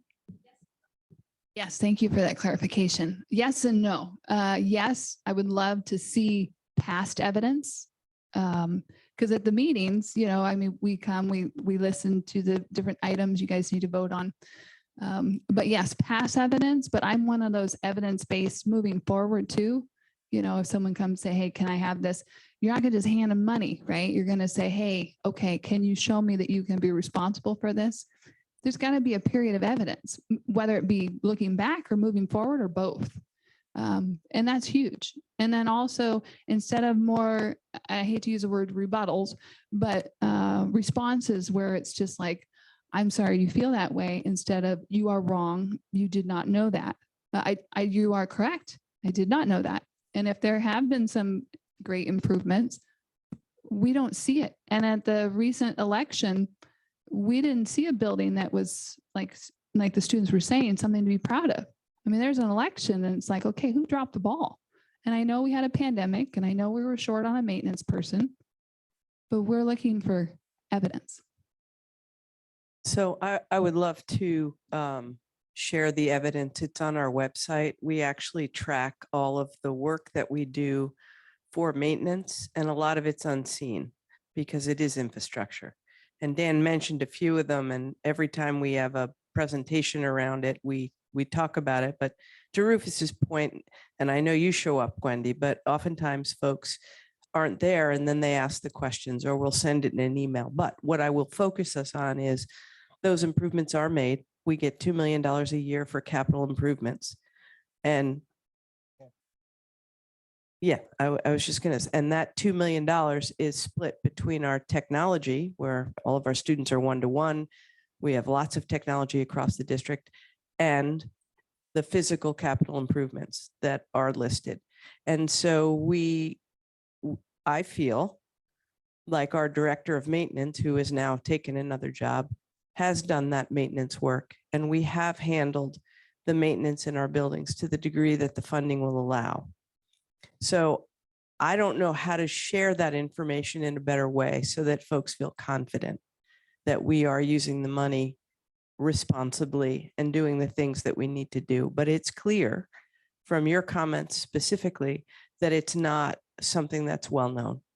Well, I think the big thing is reflective is just the state of the buildings. I mean, if you talk to any of the students, they'll say there's some serious There are maintenance issues. So for example, to Rufus's point, if the roof leaks, fix the leak. Well, that would be great, except for those of us who have a roof on our home, which is all of us, this is a flat roof with water finding its way into that roof, penetrating that roof with an unknown origin. And we've had folks come in with, and again, I'm not a roofer, right? But they come in with the things that do the x-rays to find out where those things are occurring. And they were unable to find the leak because the roof has been penetrated and needs to be replaced because it's beyond its useful life. So I understand the comments and I respectfully disagree. I believe we have done the maintenance. I believe what I'm seeing is the communication, once again, is at issue because folks don't know what's been done because they can't see it. So if the buildings don't look like, pristine on the outside, the assumption is that they're not being managed. Well, they are being managed, but you're not going to see the HVAC units we replaced every one of in this building. They're up in the roof. Teachers know they're there because they had to endure people up in the roof and replacing the HVAC. So help me out, Dan. I mean, there are so many things we've done that are infrastructure related that you can't see. Before you Here's answer what that, Here's what I would offer, okay? Anybody in the community that would like to walk through the buildings and see the projects that we've done, the floor in here is an example of things we've done at Capitol. I'd be happy to do that and show them how we spend our money. It's an open book. So you, Rufus, anybody that wants to, I'd love to walk through the buildings with you and show you how we spend funds. I appreciate that offer. I have a slightly different tack. Dr. Moshe, your job is to run the district. My job as an elected official, a representative of these voters and community members, is to educate them about what's going on in the district. So you're doing your job. I have not been doing mine. If they don't understand how school district finances work and why we can't spend this fund on that type of thing and why this, that, and the other is happening. So I think part of it is, just, come to meetings and you'll hear everything you need to know. But also we need to go where folks are to reach them where they are, to educate them about these things. And if we're not, since I did not, and the first time they hear from me is a ballot in their mail asking for more money, I haven't done the work to build trust in the constituencies, like Wendy is saying, to open the purse strings to get more of their hard-earned money. So I would say that I need to do a better job bridging this gap here from what we're hearing from the community members tonight. Can I also mention that for all the community members, all of the board meetings, especially since we've gone through the pandemic, have been recorded. They're available on board docs via YouTube. You can watch the video. You can see the minutes. If you look up the bond, it's just a search query. You'll find that in January of 2022, we started with a bond discussion. We had another meeting on April 10th in 2022 about the presentation on the bond. Another one in May of 2022, talking about the pre-bond planning. Another one in June of 2022, talking about the goals and thoughts that surrounded around the bond.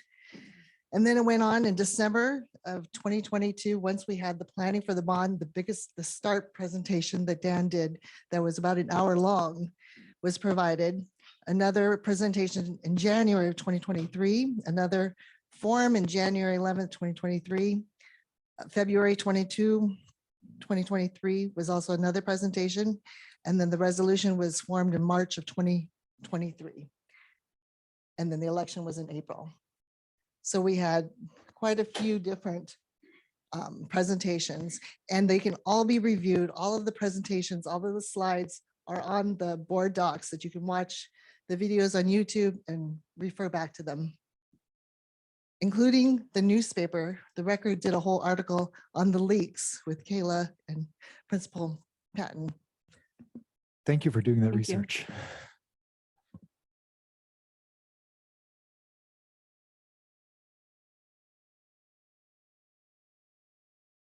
I guess I'm trying to talk about school spirit in a way, community spirit.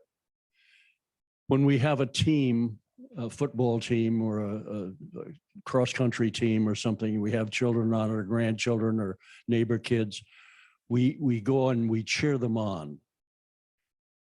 I wish the school board directors would put your heads together. If you have to do it in private, do it, but be better in public. How to bolster the spirit in the school district about academics, about the culture, that kind of stuff. Joe is not responsible for this individually. He's running for office. A couple of the other of you are running for office too. You office seekers and those who have a secure office position, I think, have a duty to talk about the spirit towards better education. That's what it's all about, is educating our kids. And it seems to me that if the community had that spirit, and that's your job is to create that spirit. I think. I'm the old fashioned, but just without the spirit, without a wholehearted encouragement from a large majority of the public, not just 1 or 2 votes. If you can squeak it in, then you've won, but you haven't gotten the spirit going. You should have something like an 80 or 90% vote in favor of the kind of thing you're after. And you won't get it unless you have a spirit in the district about the value of the education our children are getting. I'm an old guy.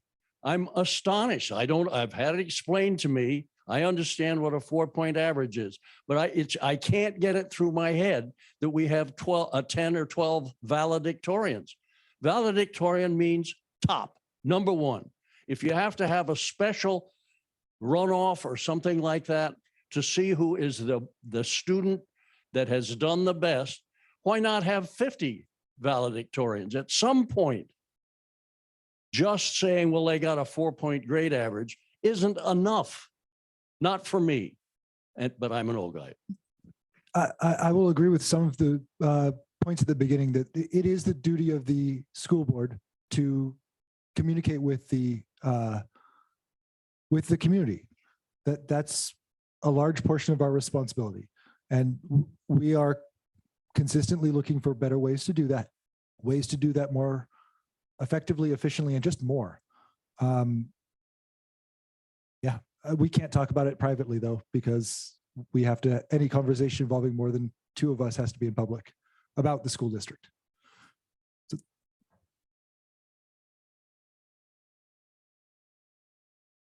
yes, I do. My name is Louise Jacoby. I'm from Clinton. I just wanted to say that when you have a bond measure and you have it all itemized like this, the money that you receive must be spent exactly as it is stated. It's not like you can go out and have a party or throw things around. You don't have a choice in those matters. I've been in a school district and there are a lot of rules and there are a lot of restrictions.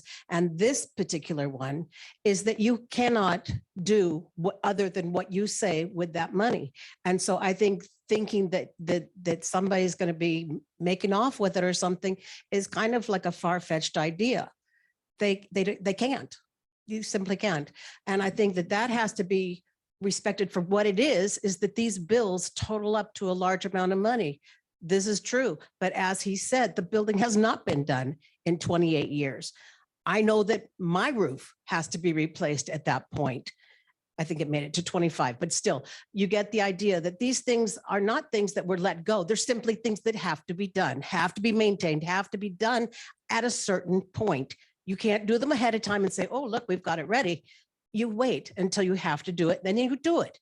But you can't say, I'm going to prepare for this 5 years from now, because 5 years from now, you already know what your deadline is going to be. You know where your money is going to go. And I think looking at it from that point, this is money that has to be spent. It needs to be raised. And the only way that it can be used is as it's stated. In case that makes anybody feel better.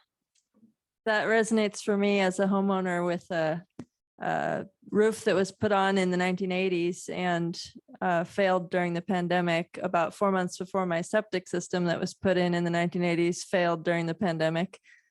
Sometimes those big ticket items come when you don't expect them, and sometimes they come when you know it's going to happen because of the natural lifespan of the product. Thank you. Hi, I'm Mrs. Gamerick again, and I've lived here for 27 years, hard to believe, in Clinton, and raised 2 kids here at South Whidbey School District. And I've taught in 5 different school districts. And I feel like the situation we have right now with our infrastructure is not unique to us, and it's not deferred maintenance. I've worked in many districts, even Mukilteo, Everett, Coopville, and I've been in Everett now for 5 years. I mean, not Everett, Oak Harbor for 5 years now. So I feel like I have kind of an interesting perspective from being a parent, a teacher, and I've sat on both, board meetings here and here, over the years since 1999. And in Oak Harbor, because I'm a teacher there, and that's who I service is those students now. So I feel like I'm kind of speaking to the spirit piece, because there is a spirit there that tried to carry the information out to the community in even different sects of the community, the military, which is a tricky one because they don't always register to vote, the elderly, a lot of, there's always, each community has its own unique situation, but I feel like the problem is kind of universal from what I've seen with the infrastructure. And so I do think that Oak Harbor had the spirit, it got it out there, whether they did it on the borderline of being illegal, like going through the resources, I don't know. But I know that people saw it coming a long time and they knew exactly what it was about and how that information got out to the community so well. I mean, yeah, they might have been teetering on, I don't know. I'm not going to say that, but I just know that it was out there and there was a spirit about it. There's a lot of work around it, whether it's like taking people, private, public people from the community and getting groups, subgroups. They did that. We rallied private groups, public groups, families to do certain specific things with getting the specific information out there, which would be probably not anything that you have to be worried about because it's not using school district resources. So I just think that there is a way to do it, and how maybe we figure out how that is so that we don't get South would be in trouble with using school resources. But I know Oak Harbor really was fired up. So Betsy, to your point, they Yeah. absolutely were fired up. And I think it's really important for folks to also look across our state and realize that in the last probably year and a half of bonds being run by school districts, Pasco passed a bond at 60%.1. It's the only district that has passed a bond because bonds are hard to pass. The threshold is high and the restrictions on the entities are pretty prohibitive. I'm not saying Oak Harbor did anything. I'm just I know. cautioning us as to what we do. The point is, and I think about this and say it out loud often, how silly is it that you have a Board of Education or any entity that runs a public institution? Why would they put something on the ballot that they didn't support? So the fact that you can't speak in support of something you put on the ballot is one of those odd rules. So is the 60% threshold. Giving you my personal opinion, not the opinion of the superintendent, but it is a fact that bonds do not pass in this state because they're prohibitively hard to pass. So again, it's not an excuse, it's our reality. So if there's more legwork to be done or people, are willing to help, that's great. I think the board still needs to get back to the business of, are you going to ask us to get this thing put on the ballot? And if so, for how much? So that we can come to a conclusion this evening about how you want to move forward. To that point, my personal perspective on this is that had this been on a general election ballot, we would have seen alongside other candidates and issues, we would have seen significantly higher voter turnout because we have had historically pretty high voter turnout in South Whidbey compared to some other regional voting districts. I think that because we saw a 59 point something % yes vote, we had many more yes votes than no, 1,200 and some. I think that if that trend had continued with a higher voter turnout, it very likely would have gone towards over 60. And for that reason, I would have confidence to say offering the same thoughtfully prepared bond proposal to voters. It's a proposal that we worked up over more than a year of discourse with our voters. I just think it's not a bad place to start considering running the same bond again. Marnie, I appreciate that. And what I would offer is a different piece is I also got my property tax increase. And what I would recommend we do is that we keep the total dollar amount the same, but I would recommend that we actually run it as two separate bonds. And I would say that we should look at prioritizing what are the biggest needs, like what does not keep our children warm, dry, and breathing freely, and run that as one bond, and then run a second with the rest of it. What that would give our voters an opportunity to do is to vote for bare minimum and then vote for, okay, I want the whole thing. Doesn't change the dollar amount. It doesn't change anything to that, but it would allow people who might be on that fence about how much is my mortgage really going to go up to have some choice in how they support the schools.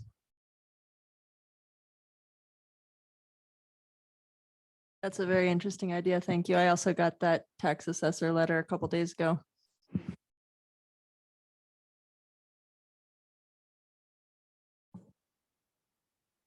I know you put this information out before. Sorry, Gwendy, still in Freeland. I know you guys have put this information out about how much it costs as far as just putting yourself out on a levy. I mean, we are again throwing money in the air. And then the second question, if we were to split it between two, is there an additional cost to that? So I'm going to jump on. Go ahead then. I'd like to Dan. make two comments. The first would be to answer you, Wendy. Yes, if we go out on our own, we pay the entire amount, and it's like $58,000. If we go on the general, we split it with whoever else has things on the ballot, then it's going to be proportional to that cost. The other thing I want to mention about school districts, and we're a little different than some other smaller districts, is that we ask for a rate, or we ask for a dollar amount, not a rate per thousand. So as your property taxes go up, the rate per thousand goes down. We don't collect any more money. And I'll use our general fund levy as an example, or our capital projects. It's $2,250,000. So if your house is worth, this dollar amount, you pay that same percent, but as your house value goes up, the rate per thousand goes down, you're still paying the same amount because we don't collect any more money. And so the bond is the same situation. We asked for $80 million, property values could double. We're not getting 160,000 or 160 million. We're getting that $80 million, right? If you were a smaller district where you do a rate per thousand, as value goes up, yes, you pay more money to those small districts. But school districts are really different in that you pay a dollar amount that is fixed. So it's irrelevant if your value goes up unless yours goes up and everybody else around you goes down. That's the only difference.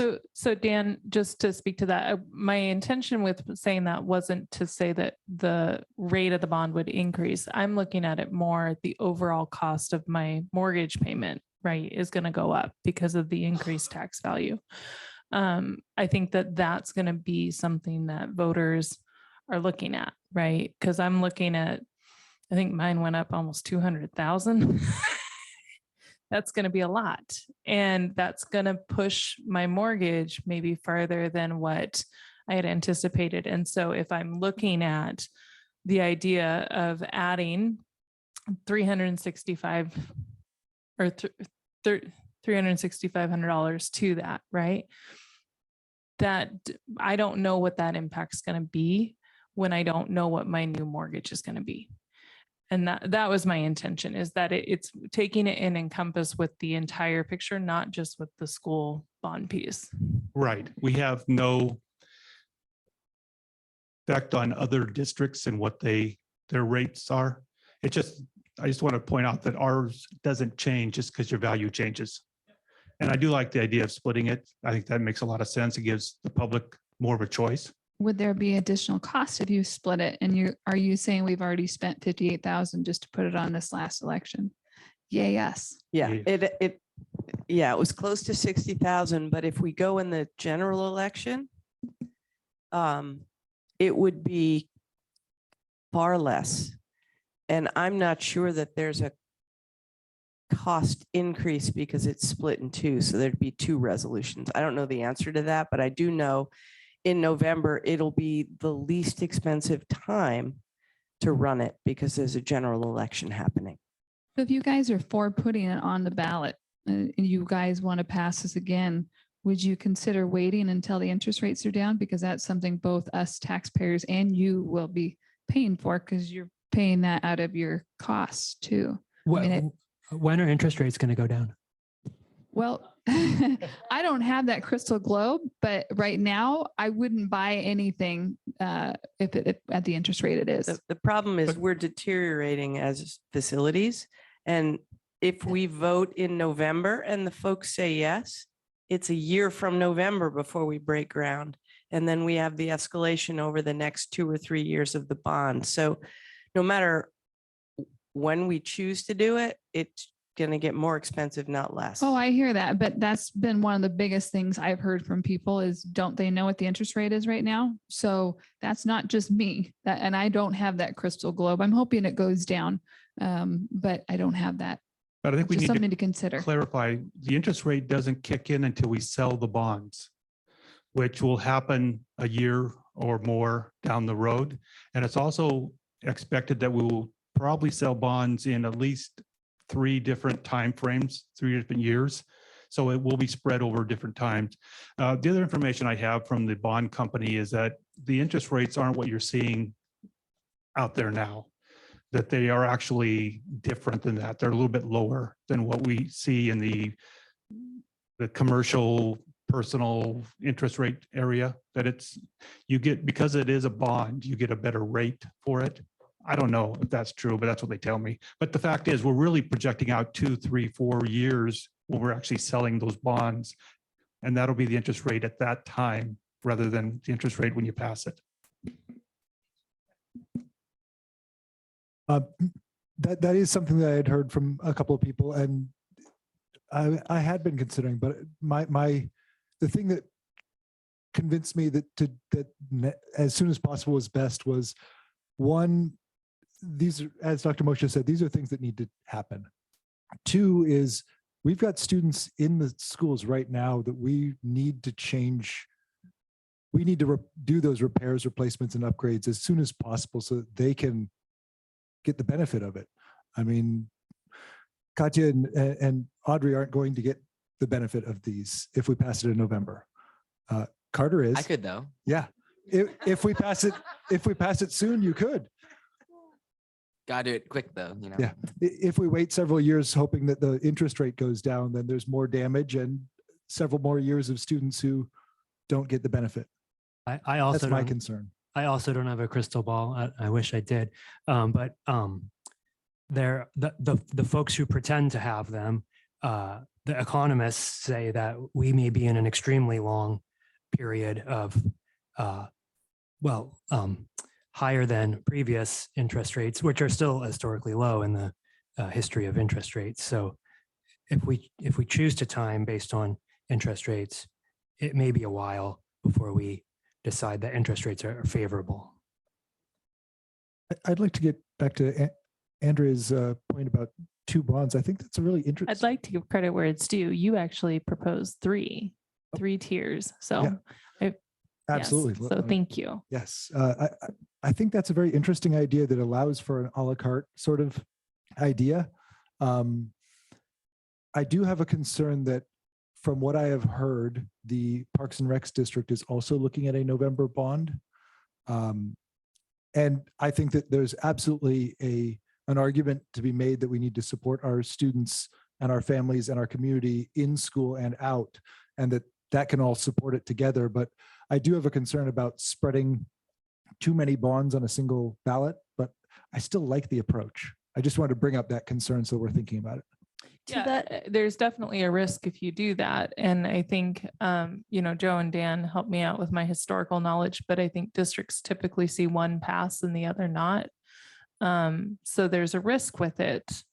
It's also something to consider, if I think of the list, and Christy, if you could scroll up, or if it stands in whoever's in control of the screen, when I look at that list, I worry about the siding. I worry about the roof. I worry about heating. And I think, the other parts are important to me, right? Like they are important to me, but kind of to Marnie's point, if I have to choose between my paint color or my cabinets or being able to flush my toilet, I'm going to choose my toilet. And so I think, I think there's some places that we could have some conversation around it if the board wants to move in that direction. But it is risky. This may be changing information and or inaccurate, but I recall reading in a South Woodbury Record article recently that the Parks and Rec board had opted to go for a February ballot initiative. I'm sorry, measure. Good to know. Thank you. That's probably. I spoke with one of the commissioners today who happens to be one of our employees, Mr. Joe Kynan, and he told me I could speak freely. One of the things that he and I have talked about is working together and reinforcing our relationship with the parks and the district, because they may be doing things on their ballot that if the school district ballot passes, they may find unnecessary. So we need to be in communication, which is, I know there are some folks on here tonight. I don't know what the parks decision will be. But I know that they will probably take into consideration what this board does with its ballot timing as to what they will do with their ballot timing. So just so that you have that information, that we have been in conversation, but obviously it's up to the boards and the commissioners respectively. So Audrey Merrick, Clinton, Washington. Well, a little bit weird to say, I do have to say. As a student who sits in a building for 7-8 hours a day, it's hard to wait for economics to be like in the prime spot to pass a bond, right? We have I recall last fall in one of my classrooms, we had a bucket to collect water falling from the ceiling. That is not normal. That is not what students should be experiencing every day. This is an education issue. It's not just an infrastructure issue. We need to have the facilities to be able to grow and learn. And then another concern I had is the idea with the different tiers of the bond.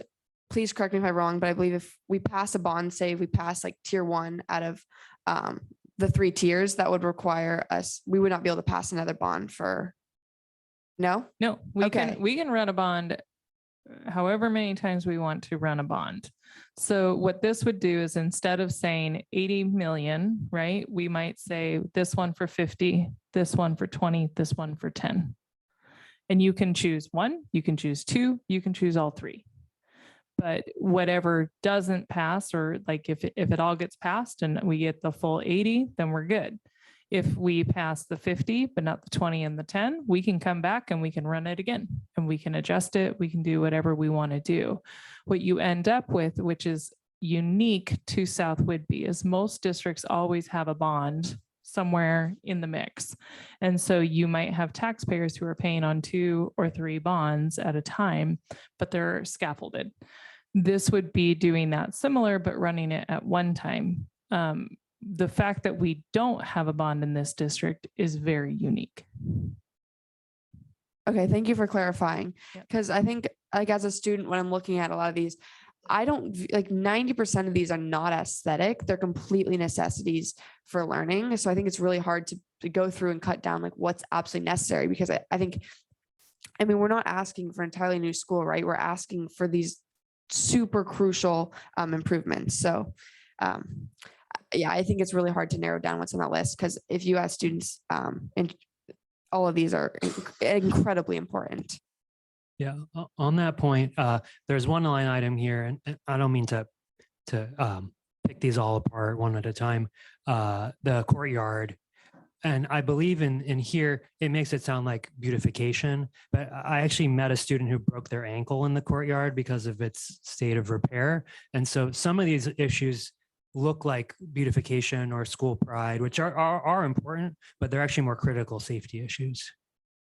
Yeah, go ahead. To expand on Audrey's point, I looked through this list when they were scrolling down, and I was just wondering, oh, is there anything here possibly that could be not of absolute necessity? And I could not find a single thing that's not something that we just need right now. I think instead of looking at it from necessity, right? Because if we go back way back when, I think I was the board member who said, I don't think we're asking enough, right? if we go way, way back when, we know that this list is the necessity. We know that. What we would need to consider maybe shifting to is what is urgency. And we know it's all needed, but which is more urgent, a roof or an inclusive playground, right? And So can I just jump in here? Here's my concern. And I've seen this done, what you're suggesting, it's not unusual. I've seen districts do things like they would group like things together. They would say, for example, the stadium, the fields, that's a chunk. We want to do the roof and the siding, and that's a chunk, and they're big dollar amounts. And folks come out, and I don't know what would happen here, but folks come out and they say, I want that stadium redone. It's something that is really important. It's really visible. It's really obvious. And they approve the dollar amount for the stadium, and they don't approve the roof and the siding. And now what do we have? And that's the cautionary tale, is when you provide that much choice, you will get what you ask for. And then we have a building we can't occupy, but a beautiful athletic facility. So I just caution you to parse it out that way. It can bring more heartache than, and to this lady's point, if you say we're doing a stadium with this and people click yes on the stadium and no on something else, you're doing the stadium or you're not doing anything. And so cautionary tale, just from past experience, it And that- didn't go well. I appreciate that, Dr. Moshe, and that was part of why I would suggest 2. Like 1, 2. An extension of that caution would be if we identified that the top priority items had a pretty big price tag and the second priority items had a slightly smaller price tag.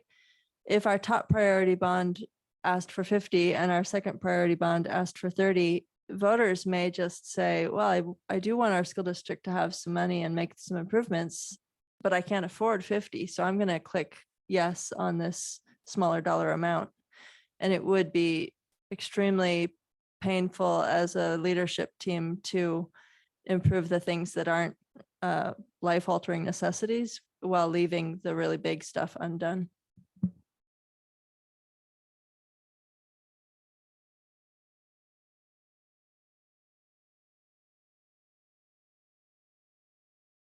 I'm wondering what the urgency is to make a decision tonight. The discussion that you've had in the last 10 or 15 minutes is very informative and very useful. If you could continue this, I suspect some of the ideas that were put forth by the school board directors were new to some of the other school board directors. That's astonishing to me. It seems that these kind of ideas should be thoroughly discussed back and forth over a period of time. Is there something that you must make a decision tonight about the bond rather than about having continuing discussions and ideas? I think you'd find the public would join. I think you'd have more public participation. And I think other directors would be on board or against with whatever these new ideas that we're coming up with tonight. So there is no restriction on us having to do something tonight. But to your earlier point about getting it done at the last moment, if we push this off to July, we would be waiting until nearly the last moment again. As for a November ballot, we would have to get everything done in mid-August. Yeah. The board, again, I would suggest that they've talked a lot about it, as Christy talked about, over almost 2 years. This is really a matter of, do you want to keep moving forward on what you've already done? To your point, yeah, I would push it off. We have 2 meetings over the summer. The board could have more meetings, but our experience is that you get the biggest crowds when school's in session.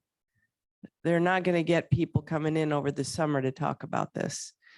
It just won't happen. We don't get people at board meetings, as you know, you and Bill, during the year. You're certainly not going to get them over the summer. I think it really is incumbent on the board to make a decision tonight if we're going to move this forward or not. Is there a difference between deciding that you're going to have a November election and what the content of that election will be?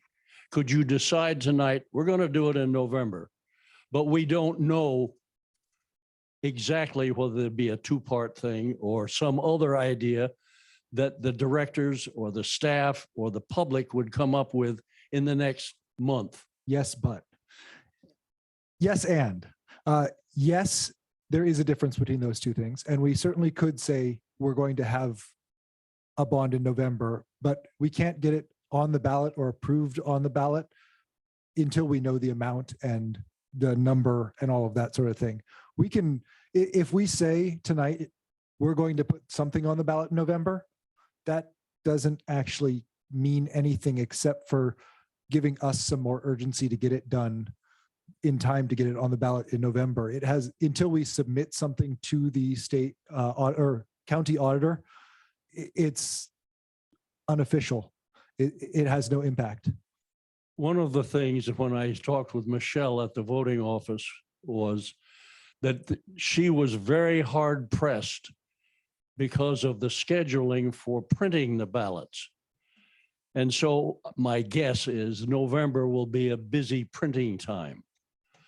So you need to make a decision. You need to make it, at least from my perspective, based on what you've just been saying, make a couple of decisions. It sounds like you want to have it on the ballot in November, but you may not be certain exactly what it will say.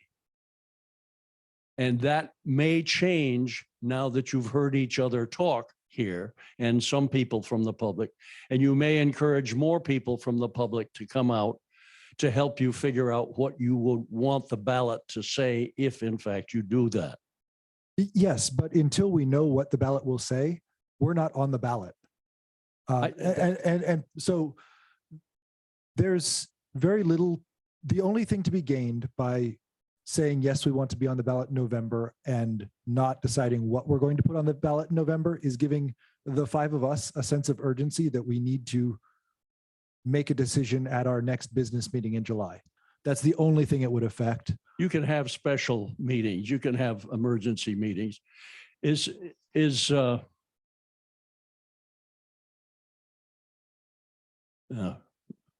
Senior moment. I get those without being a senior.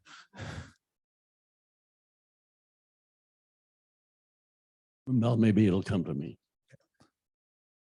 I see another community member in the back. Can I just very briefly reply? I hear you saying that this has been an interesting discussion and that we're learning. And I have more questions before I feel ready to take action on this. So I just want to reassure you that the opportunity to learn through what we're discussing is still present. If you decide to do it tonight, have you spent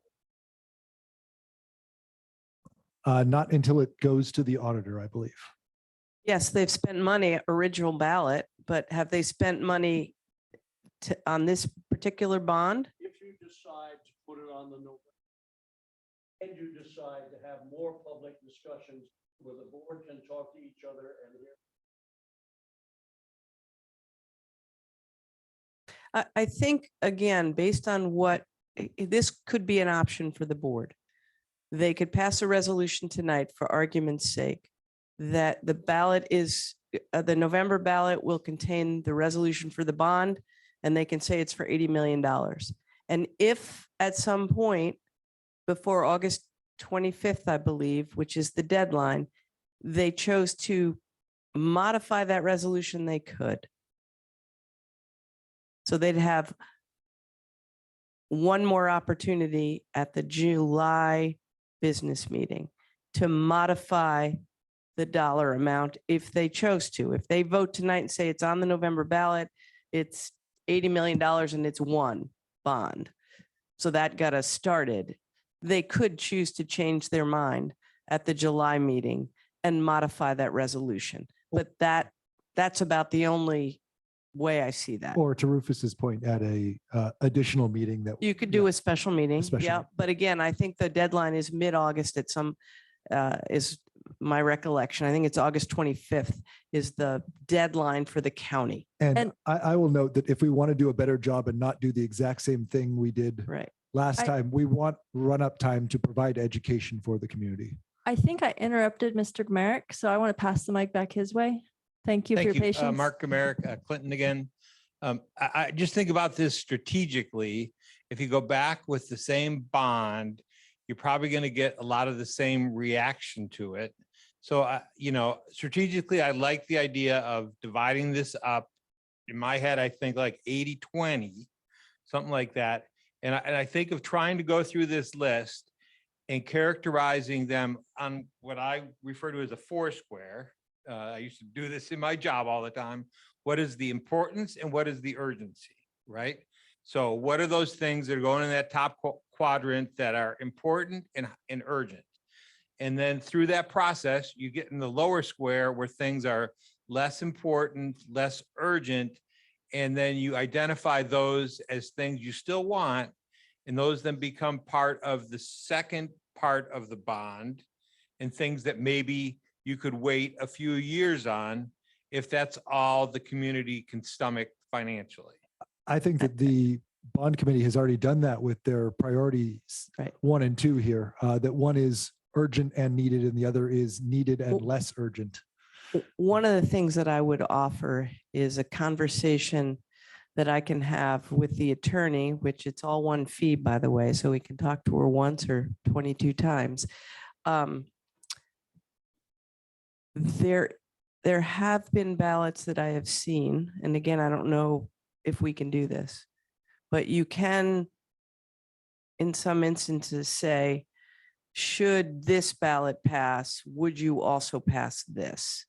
Where it becomes that you have to pass this one, and if you pass this one, would you pass that one? And that avoids we That got the avoids stadium, but not the roof. The Yeah. issue. But again, I'm speaking off the cuff here. I've seen it done in other places, but I'd have to talk to the attorney and see if our particular county would allow that on the ballot. So if I could, because we're coming up on 9 o'clock and we're only on our second agenda item. Could I request that, Joe, when you get back from your vacation, not before, but after you get back from your vacation, if you could follow up about that, and I would maybe request that we pull a special meeting together for us in July to review that information and to see if that's something that we could then brainstorm out. We could, you have a workshop on the 12th that you could, the workshop starts at noon. That's with already the a pretty long retreat, day. Yeah. and you're doing goals, but we could provide the information that evening and you could make a decision that evening or or discuss it that evening and then make a decision July business meeting. So yeah, you could put this off and we could gain more information on that. Again, we can do some work on if that is allowable, what would be in the main, what would be in the secondary. But to the point that has been made, there is nothing in that bond that isn't urgent and important. And so that's another consideration. I wonder if it would be possible to approve something tonight that says, if this is practicable in Washington State, we want to do this. I would suggest you go the other way and approve what's typical with a dollar amount. And then if you want to modify that resolution, we can modify that resolution. I would think that might be the better way to go forward. But again, your call. I really like the idea of exploring whether that approach is appropriate and legal. If it is, I would be very interested in having something that breaks down roughly around these priority 1 and priority 2 buckets. I would be willing to extend that very long day and make it a little bit very longer. And I also would feel comfortable passing a resolution that allows us to move forward in the absence of information that changes our approach. Ditto. And also to add, if that very long day becomes too long, I would also be open to a special meeting. I want to note here that we cannot take any action or votes. So people can state their opinions and beliefs. And once we get to the business meeting, we can take action on them. Sure, I thank agree you. that I'm willing to put a small business meeting on the end of that very, very long day. I'm also open to meeting an additional time on another less long day. Are there any other comments or questions on the bond at this time? I want to make a comment, which is gratitude to our public for speaking. I think this kind of dialogue is important, and it's really refreshing when we have people who are curious and informed and engaged at a workshop where we actually structure the meeting for this very sort of conversation. So thank you very much for participating. I really appreciate your presence and your wisdom and your recommendations and your pushback. I think it helps us make better decisions. Thank you. Okay, with that in mind, I am going to, Are you moving on from the bond? yes, Should we prepare something to vote on? well, we have one on the agenda that we will, when we get there, any amendments can be made to it. But until then, we can't take action on it. Okay, let me rephrase that. Should we discuss a bit more about what we potentially may be amending when we get to the business meeting in terms of the dollar amount or amounts if we amend to have multiple bonds? It sounded to me like there was interest in, and please correct me if I'm wrong on this, approving this resolution as is with the amount listed, and then investigating whether or not it is possible to run the split bond with one being contingent on the other, and then altering the resolution or at a later meeting if that is possible. That's what it sounded like, which would need, the only amendment we would need would be the dollar amount. And my understanding would be the advantage of making such a revision in future would be that we would have an opportunity to see a presentation about something like that Foursquare model where we'd see the most urgent and the most important projects pulled out, prioritized. I think we see that. I think We we do have see that, we do, but it would be nice to see it broken down in a, here's the dollar amount of part A, here's the dollar amount of part B. It might be this priority 1, priority 2. I would just be interested. Yeah, if the we breakdown can was certainly exactly shift it that. at that point. Sure. Yeah. I would suggest that I could bring that to you at that meeting, prepared in advance, of course, to give you the opportunity to start looking at that breakdown of where things may or may not fit together. Thank you. I wouldn't want to ask you to do a lot of extra work because we've been looking at information that reflects a lot of work already. But if there's any modifications that you would make based on this framing of the second proposal being contingent on passage of the first, it would be interesting to see your thoughts. Thank you. My question that I would have is, do we for sure know that should we move forward and have a decision about the bond and we say, yes, we're going to run it as is, as one lump sum, do we know for sure that we can modify that decision? Okay, thank you. You can always modify a decision. It takes a supermajority. So that means that you have to, 4 of us, I believe. no. Yes, it's at least, well, because it's 60% plus 1. right.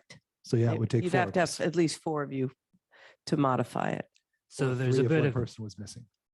when we move into the business meeting and vote on a resolution, there's a bit of stickiness to what we vote on because changing that has a higher threshold. Yes. And you should know that the resolution that's on the agenda is blank as far as the dollar amount. Yes. So So you'll have to make a decision on the dollar amount if you're going to pass the resolution. yes.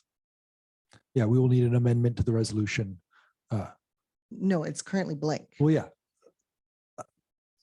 You'd need a motion in a second, so you'd need a motion. oh, just to put to a dollar put amount in. a So it dollar doesn't amount. have to be amended. It just has to have a motion to put one in. Well, actually, Yeah, just to give the backup on the Roberts rules, if you do it the way you used to do it, do I have a motion? right. Then a member could say, I make a motion for this resolution with the dollar amount of blank. And then somebody can second that and then you can vote on it. Okay, so we could do it that way. Okay. Now, before we move on from this topic, can I just ask a little bit of sort of salesperson psychology question, which is when I go into the grocery store and I want to buy a can of soup, the soup costs $2.99. The soup doesn't cost $3. Is there a psychological advantage to putting forward a bond that costs 79 rather than $80 million? Dan? I'm not a psychologist, but I do notice that everything is priced that way. And the free market would not have that be so if that was not advantageous to those doing the pricing. Dan, can we pass it for 79.9? Will that cover the cost of what you need? That's not what I'm asking. That's like when my husband wanted to buy a truck and I was like, get what you want. And he was like, well, this is what I need. Okay. 79.8 is kind of a nice number too. But I mean, I as a buyer, as a shopper, $2.99 feels different and more normal, sort of more common for me as a buyer than a round number. And so I see this round number and I see it reflected in a pretty precise cost estimation. But to somebody who's just looking at a ballot and sees around 80, they probably think, well, gosh, maybe they rounded up. I do think that that may incite a question of what did you remove to get down that $100,000, but. Which is a valid question. And I might even say, could we bump the, I'm not looking at something that I'd want to bump right now because this is the priority one list, but could we actually make a decision to bump one of these items to the, to intend to pay for one of these items through levy dollars as a plan? Well, I think what we, I think that what we communicate is that we had a conversation with Dan and we made a decision to prioritize some of it out of levy dollars. Yeah. And I think that can be a district decision. I don't think that needs to go to a board level.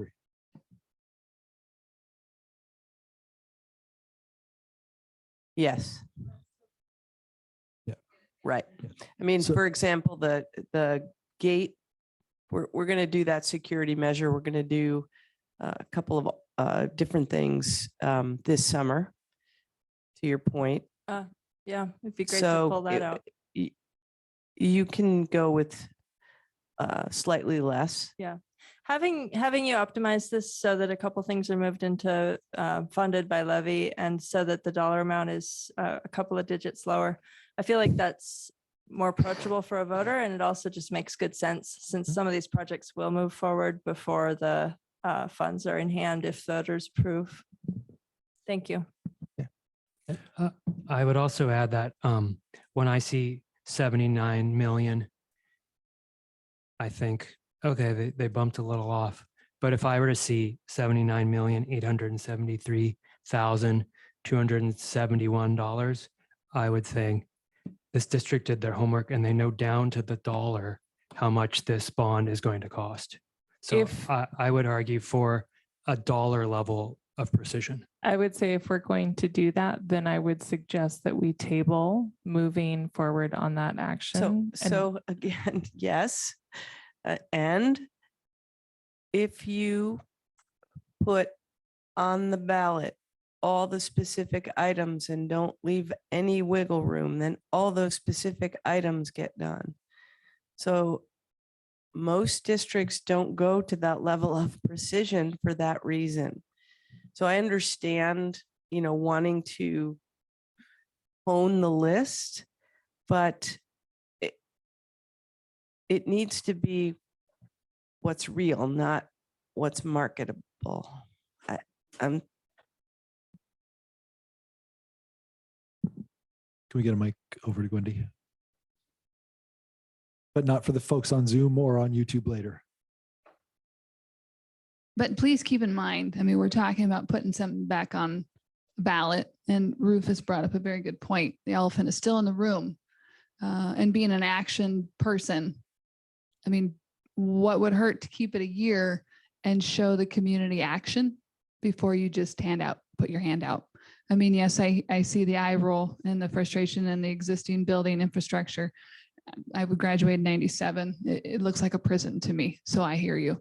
But I'm just saying, as far as moving forward, what would hurt to wait a year and get more of the community to support you? So when you do throw money at the wall, it might stick. Just a thought. But I think waiting a year is just, it's another 100 students per year per grade, and each student moves on. And we need these facilities now. We can't just keep putting it off. Oh, I hear you. But just 1 year, it's too much for us to wait. It's also, would you say $50,000 if it doesn't pass again? There's Not 2 on the points. general election. I would add that it's, now we're taking 28-year-old leaking roof and making it a 29-year-old leaking roof. And now we're taking 3 or 4 years of accumulated interest and making it 4 or 5 years of accumulated interest. So I'm sorry, inflation.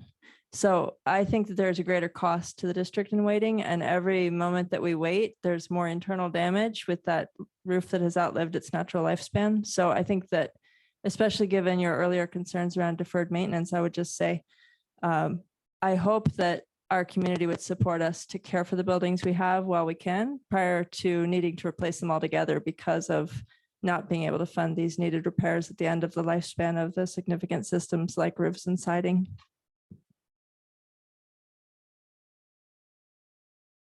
Okay, I'm wondering if we can move into our business meeting. Okay. That was my next question. Any other questions, comments? Okay. I am going to adjourn the workshop, and I will now call to order the business meeting of South Louis School District.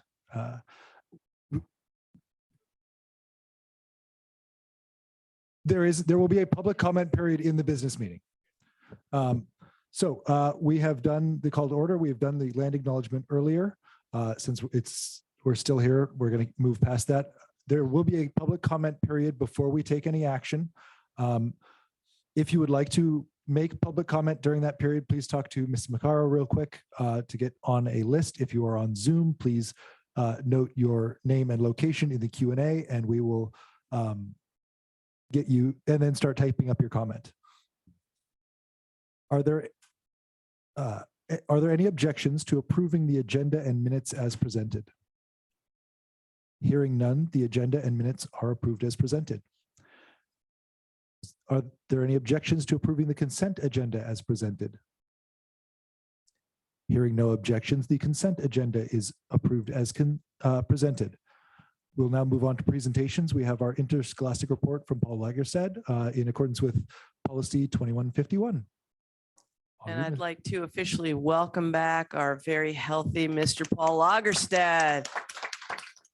And take a moment publicly to thank Mr. Patton for his last 7 months while Paul was dealing with his health. That John covered athletics, and now Paul is back and here to report on athletics. So thank you, Paul. Welcome back. Thank you. And I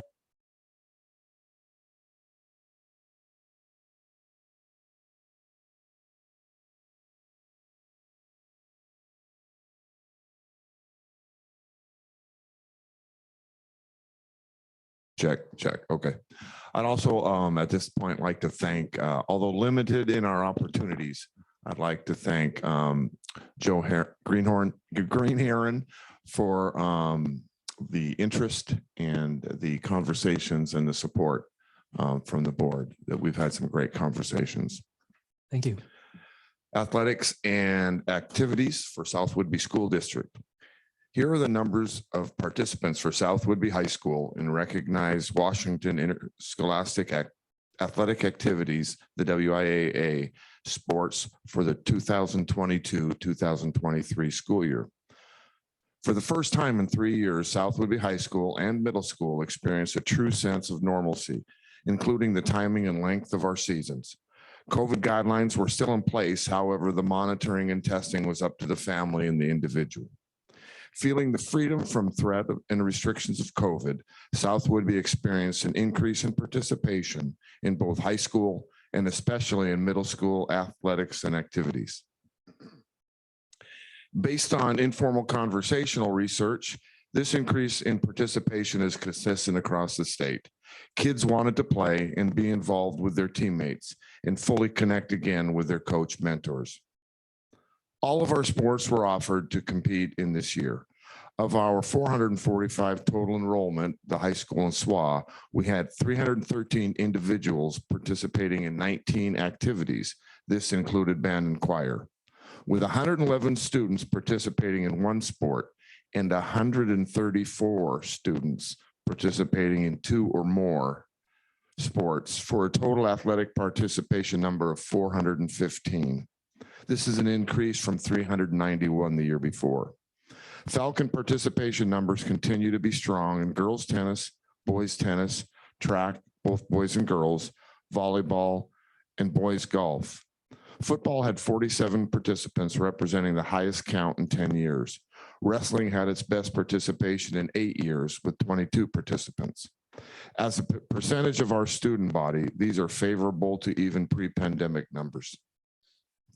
Due to a variety of reasons, students experience personal and/or family issues that prevent student participation, such as work, siblings, and COVID concerns. We are working with ASB on increasing participation of students of free and reduced lunch. South Woodbury Middle School also returned increased participation numbers. Of our enrollment of 187 students, we have 298 total athletic participants.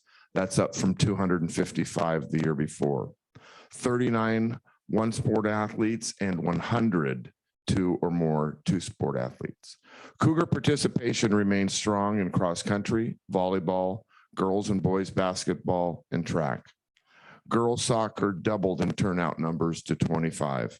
In the Cascade League, other than a considerably larger Lakewood Middle School, South Woodbury has one of the highest and most consistent turnouts in middle school sports across the board. Entering our 3rd year competing in the 14-team Emerald Sound Conference, the Falcons were impressive on the field of play. Competitive in all sports, with successes this year in football, 2nd place, wrestling, 2nd place, baseball 3rd, girls tennis 4th, girls track 2nd, and boys track 3rd. As the largest 1A league in the state, we make up the entirety of District 2 athletics. So our conference playoffs also constitute our district playoffs. 15 of our 16 teams participated or were represented in postseason competition. Additionally, the Falcons were represented in state competition in girls and boys cross country, girls swim, wrestling, boys and girls golf, girls tennis, and track. Falcon individual athletes were recognized with 51 athletes named the 1st or 2nd team all conference, including conference champions in track, Naomi Atwood, Nick Muller, and Cody Redford. Wrestling, Evan Welliver, Cole Thorson, and Dylan Walker. Culminating at state with Naomi Atwood's state championship in the 800 meters and 3rd in the 1600, Cole Cheddar's 3rd place in the 300 meter hurdles, and Cody Redford's 3rd in the high jump, and Sierra Muller's 3rd in the pole vault. These are remarkable numbers and achievements in a highly competitive league. Our athletic programs are led by truly remarkable human beings. These traits are recognized by their peers. Of our 17 athletic teams, we had 4 coaches be recognized as Coach of the Year, and our programs have been recognized for sportsmanship awards. This year, Heidi Smith was an amazing addition to our team as our new ASB athletic secretary. She has already had a great impact on our program as we move to an all online athletic registration. This makes it much easier for our community to sign up for athletics and for us to track the athletes in information. As we are moving forward along with our district, our athletic plans currently are dealing with ongoing budget issues. But based on our flexibility developed during COVID, if we are asked to make adjustments along the way, we know in Falconville we can succeed. Overall, our Falcon and Cougar athletes continue to excel on the field and in the classroom.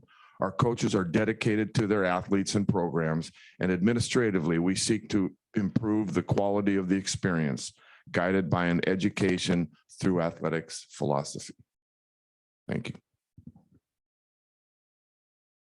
Thank you, Mr. Lagerstad. Any comments or questions from the board? No. Thank you again. I have a comment, Yes, which is just, it's really fascinating to see the number of two-sport or more athletes and the participation. It makes me realize just how much these student athletes are becoming well-rounded in terms of their prowess at these athletic endeavors. And I have this stereotypical image of a person who's the basketball guy or the track girl, but really these athletes are excelling in so many ways. That's impressive for me to see. Thank you.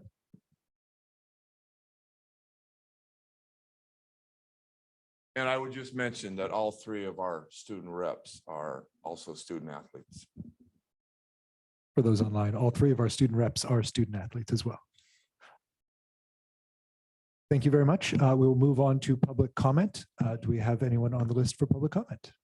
Let's get you a mic. It's almost getting dark outside, so I'll keep my comments brief. First off, I just want to interject. Paul, I don't know if you were at the track banquet last week, but this is really for the board's benefit because I know you guys like to know what's going on in the schools. And I just thought it was the coolest thing. Coach Eager got up and he was complimenting the students on their sportsmanship and how welcoming they are to other schools that come to Whidbey. So, you know, Katja and Carter, you know, as you guys move forward, trying to, you know, embrace that and nurture that, I think is really great. Because I think it's just a great, really an awesome, you're not just viewing these other schools as fierce competitors, but they're like friends and colleagues, and those relationships I think are great. So please keep it up. But really this evening, I just want to take a moment and I want to thank everybody on the board, Carter, Katja, Marnie, Joe, Andrea, and Brooke, and Joe for all your support in being, you know, being receptive to Audrey, all, you know, just the attention you've given her in her position. I've been on some of the trips and, you know, it makes her feel, you know, more important, and it really gives her courage to go out, you know, and really be a spokesperson for the district. So I just want to take this moment to thank you. Thank you very much for sharing that. I hope it makes her feel as important as she is. Any other comments? I'm not seeing anything online. Okay, we'll move on to our new business. First, Memorandum 2223-44, approval of resolution number 674, general obligation bonds. Do I have a motion in regards to this memorandum? I would move to approve memorandum 2223-44 for a dollar amount of $79,800,000. Do I have a second? I second. Okay, is there any conversation, debate, or discussion to be had? Since we've spent several hours discussing this already, do I have advisory votes from our student reps? Aye. Aye. All those in favor of approving memorandum 2223-44, approval of resolution number 674, general obligation bonds with a dollar amount of $79,800,000, please say aye. Aye. Aye. Any opposed, please say nay. The memorandum has been approved. Memorandum 2223-45, approval of Island Shakespeare Foundation leases for South Campus. I will. Well, we don't need, I wanted to do motions and seconds for the previous one because we had a change. This is already on the agenda. It's been moved. Do we have any discussion on this? Yes, Director Williford, I'm going to recuse myself from this discussion and vote. Any other comments or questions on this one? Okay, student representatives, I have advisory votes? Aye. Aye. Okay, all those in favor of approving memorandum 2223-45, approval of the Island Shakespeare Foundation leases for South Campus, please say aye. Aye. Any opposed, please say nay. The memorandum has passed. Brooke, just for the minutes, may I mention that it's Island Shakespeare Festival rather Sorry. than Island Shakespeare Foundation? I don't think Yes. that undoes our work. Thank you. Yes, thank you. Yeah, yes, we have, 4 ayes and 1 abstention. Memorandum 2223-46, approval of the Woodhaven lease for South Woodby Community Center. Is there any discussion or comments or questions on this one? Okay, student representatives, advisory votes, please. Aye. Aye. Okay, all those in favor of approving memorandum 2223-46, please say aye. Aye. Any opposed, please say nay. Memorandum 2223-46 has been approved. That is the sum total of our new business for tonight. We'll move on to our reports. Mr. Pullman, back to you for financial enrollment report.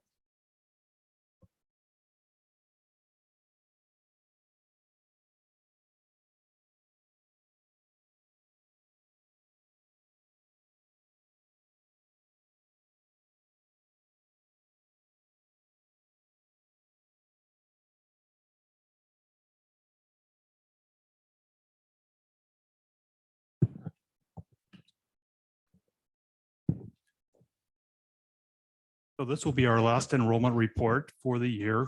Again, we report enrollment from September through June. So our basic education enrollment in September is, or I'm sorry, June is 1,077, which gives us an average of about 1,080 for the year. We had budgeted about 1,049. So we're 32 over. So it's not 32 more than last year, but it's 32 greater than budget. So it's a financial thing.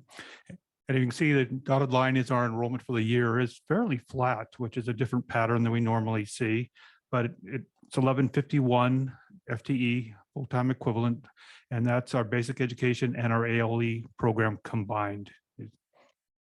Again, we were at 1165 last year, so a slight reduction, about 14 FTE, but still up for the year budget-wise. Finances as of May 31st, we're 3/4 the way through our school year, which runs September through August. Our revenue is about 78.6%, $16.7 million. Our expenditures at about 16.6. So a little bit of revenue greater than expenditures, which you can see on this particular chart, very similar at this point of the year. A little less than we saw during the pandemic because we were spending less money at that time, but it's similar to 17-18. So it's the same type of pattern. Looking at our revenue, you can see the different revenue streams we have, our local property taxes, local school generated revenue, state general purpose, state special purpose, and federal purpose. Property taxes, again, very flat. Again, we get a dollar amount and not a rate. So even though our, I looked at mine, it went up quite a bit too. The amount we pay to the school doesn't change. It stays the same. We are generating more revenue locally. And a lot of that, again, is attributed to the community center in Langley. We're filling back up. We're operating more. So it's back fairly normal to where it was a few years ago. And you can see that the state and special purpose and general purpose are all based on FTE. So slightly lower than they were 4 years ago, but slightly above last year. And then the federal special purpose is the predominantly the ARP funds and the additional ESSER funds that we received that will be going away in the budget as we talk about that in July. So just kind of a big picture of where our revenue comes from, where our expenditures go to. You can see that a large percent of our funds are state funding based on FTE. The federal special purpose is larger than we normally see. Normally that's about 6%, but that's those funds. And then the local taxes is a large chunk of what we depend on. On the expenditure side, 87% of it is salary and benefits for employees, with the rest being supplies, services, and travel. And if you have questions, feel free to ask as we go. And just another look at kind of the breakdown of where those big dollars go. And you see, a large chunk, about 7.1 million so far is certificated salaries, 3.1 million is classified salaries, 4,000 is the benefits attached and the taxes to those salaries, and then supplies and services. With encumbrances, things that we know we have to pay for, our MSOCs, materials, supplies, and other costs is about 83% of budget, about $3 million. Payroll is almost 100%. It's about $18.7 million. And totally we're at about 21.8 million, roughly 97% of our budget. So we are 3 months away from the end. So even with encumbrances, we're right in that budget place where we expect to be this time of the year. Fund balance, you can see that it took a bit of a dip this month. We will continue expecting it to go down during the next 3 months, which is a very typical pattern, but it's still a very healthy fund balance at this time. Just a review of where our funds come from, the revenue and the expenditures, and you can see that based on the 16.7 million in revenue, the 16.6 million expenditures, beginning fund balance of about 5.3 million. We have an ending fund balance of 5.4 million at this current time. And encumbrances, those things we know we have to pay for that are already basically salary contracts and benefits, are almost $5.2 million for the next 3 months. Another way of looking at our financial position, and this is assets and liabilities, comes out to the same $5.4 million, but it's just a breakdown of, where is the cash, what bank is it in, how many warrants are outstanding, things like that. And there's a breakdown for each of the funds that we have. The other funds, capital projects, and that's the one that comes from a levy. We currently have about $2.5 million in there. We have about 800,000 encumbered. So we still have room for some more projects, basically because of the pandemic really shut down the construction aspect of what we could get people out to do during that time. So we were able to amass a little bit of extra in there. The debt service at about 85,000 has a payment as of June 1st, which will bring that down to about $1,500. It's a semi-annual payment. And next year will be the last year I budget for that, and that will be gone. The ASB has a little over $94,000 in there, so it has been growing this year. The transportation vehicle fund used for the purchase of school buses currently has about 151,000. We're expecting about 390,000 from the federal government for the electric school bus, which again has been ordered and should be here hopefully by September. And we will get another 149,000 in August. The Private Purpose Trust Fund, which is donated funds by the community for student scholarships, currently has a little over $803,000 in it. And that's pretty much it until we go into a bunch of detail. Any questions? I'm sure it's late and you don't. Well, and we see this every month, so You we've do. gotten used to seeing the trends. Thank you. Yeah. We'll move on to the student board members' reports. It's officially summer and we're all really excited about that. We had our last day today and it was filled with finals and karaoke. So that's always fun. Yeah, there's a few people saying that we should get rid of finals and that kind of thing. Not sure how realistic that is, but That's our report. Excellent. I know y'all have been busy, so thank you. Superintendent's report, Dr. Moshe. The students have spoken. School's out for summer. There is no more reporting to do tonight. Thank you very much. Any reports or comments from the board? Extremely briefly, quickly, just congratulations, students, congratulations, staff, administrators, all the work. It's visible, it's amazing, and I'm grateful. Yeah, +1. And I would also say that one of our roles as a board is to evaluate the superintendent, our one employee. And while that evaluation is private, the part I would like to say in public is just, it's been really great working with you again this year. I've been really impressed with your leadership, and I hope you have a very relaxing summer and look forward to working with you again next year. I would just ask that everyone who is on vacation and done, please take the vacation and turn off the phone, turn off the things, and enjoy it. Quick congratulations to graduates from all the grades, especially our seniors of 2023. Thank you to all of our administrators and everybody who made those graduations and those matriculations special for our kids. Thank you. Plus one to all of the congratulations and thanks. And I do want to call out Ms. Matthews on the success of her breakfast after the bell program with this South Whitby Academy of getting food out to more students than would otherwise get it. 30% more breakfasts given due to giving them the opportunity to eat in class, not just before class. Thank you. Okay. Any other comments?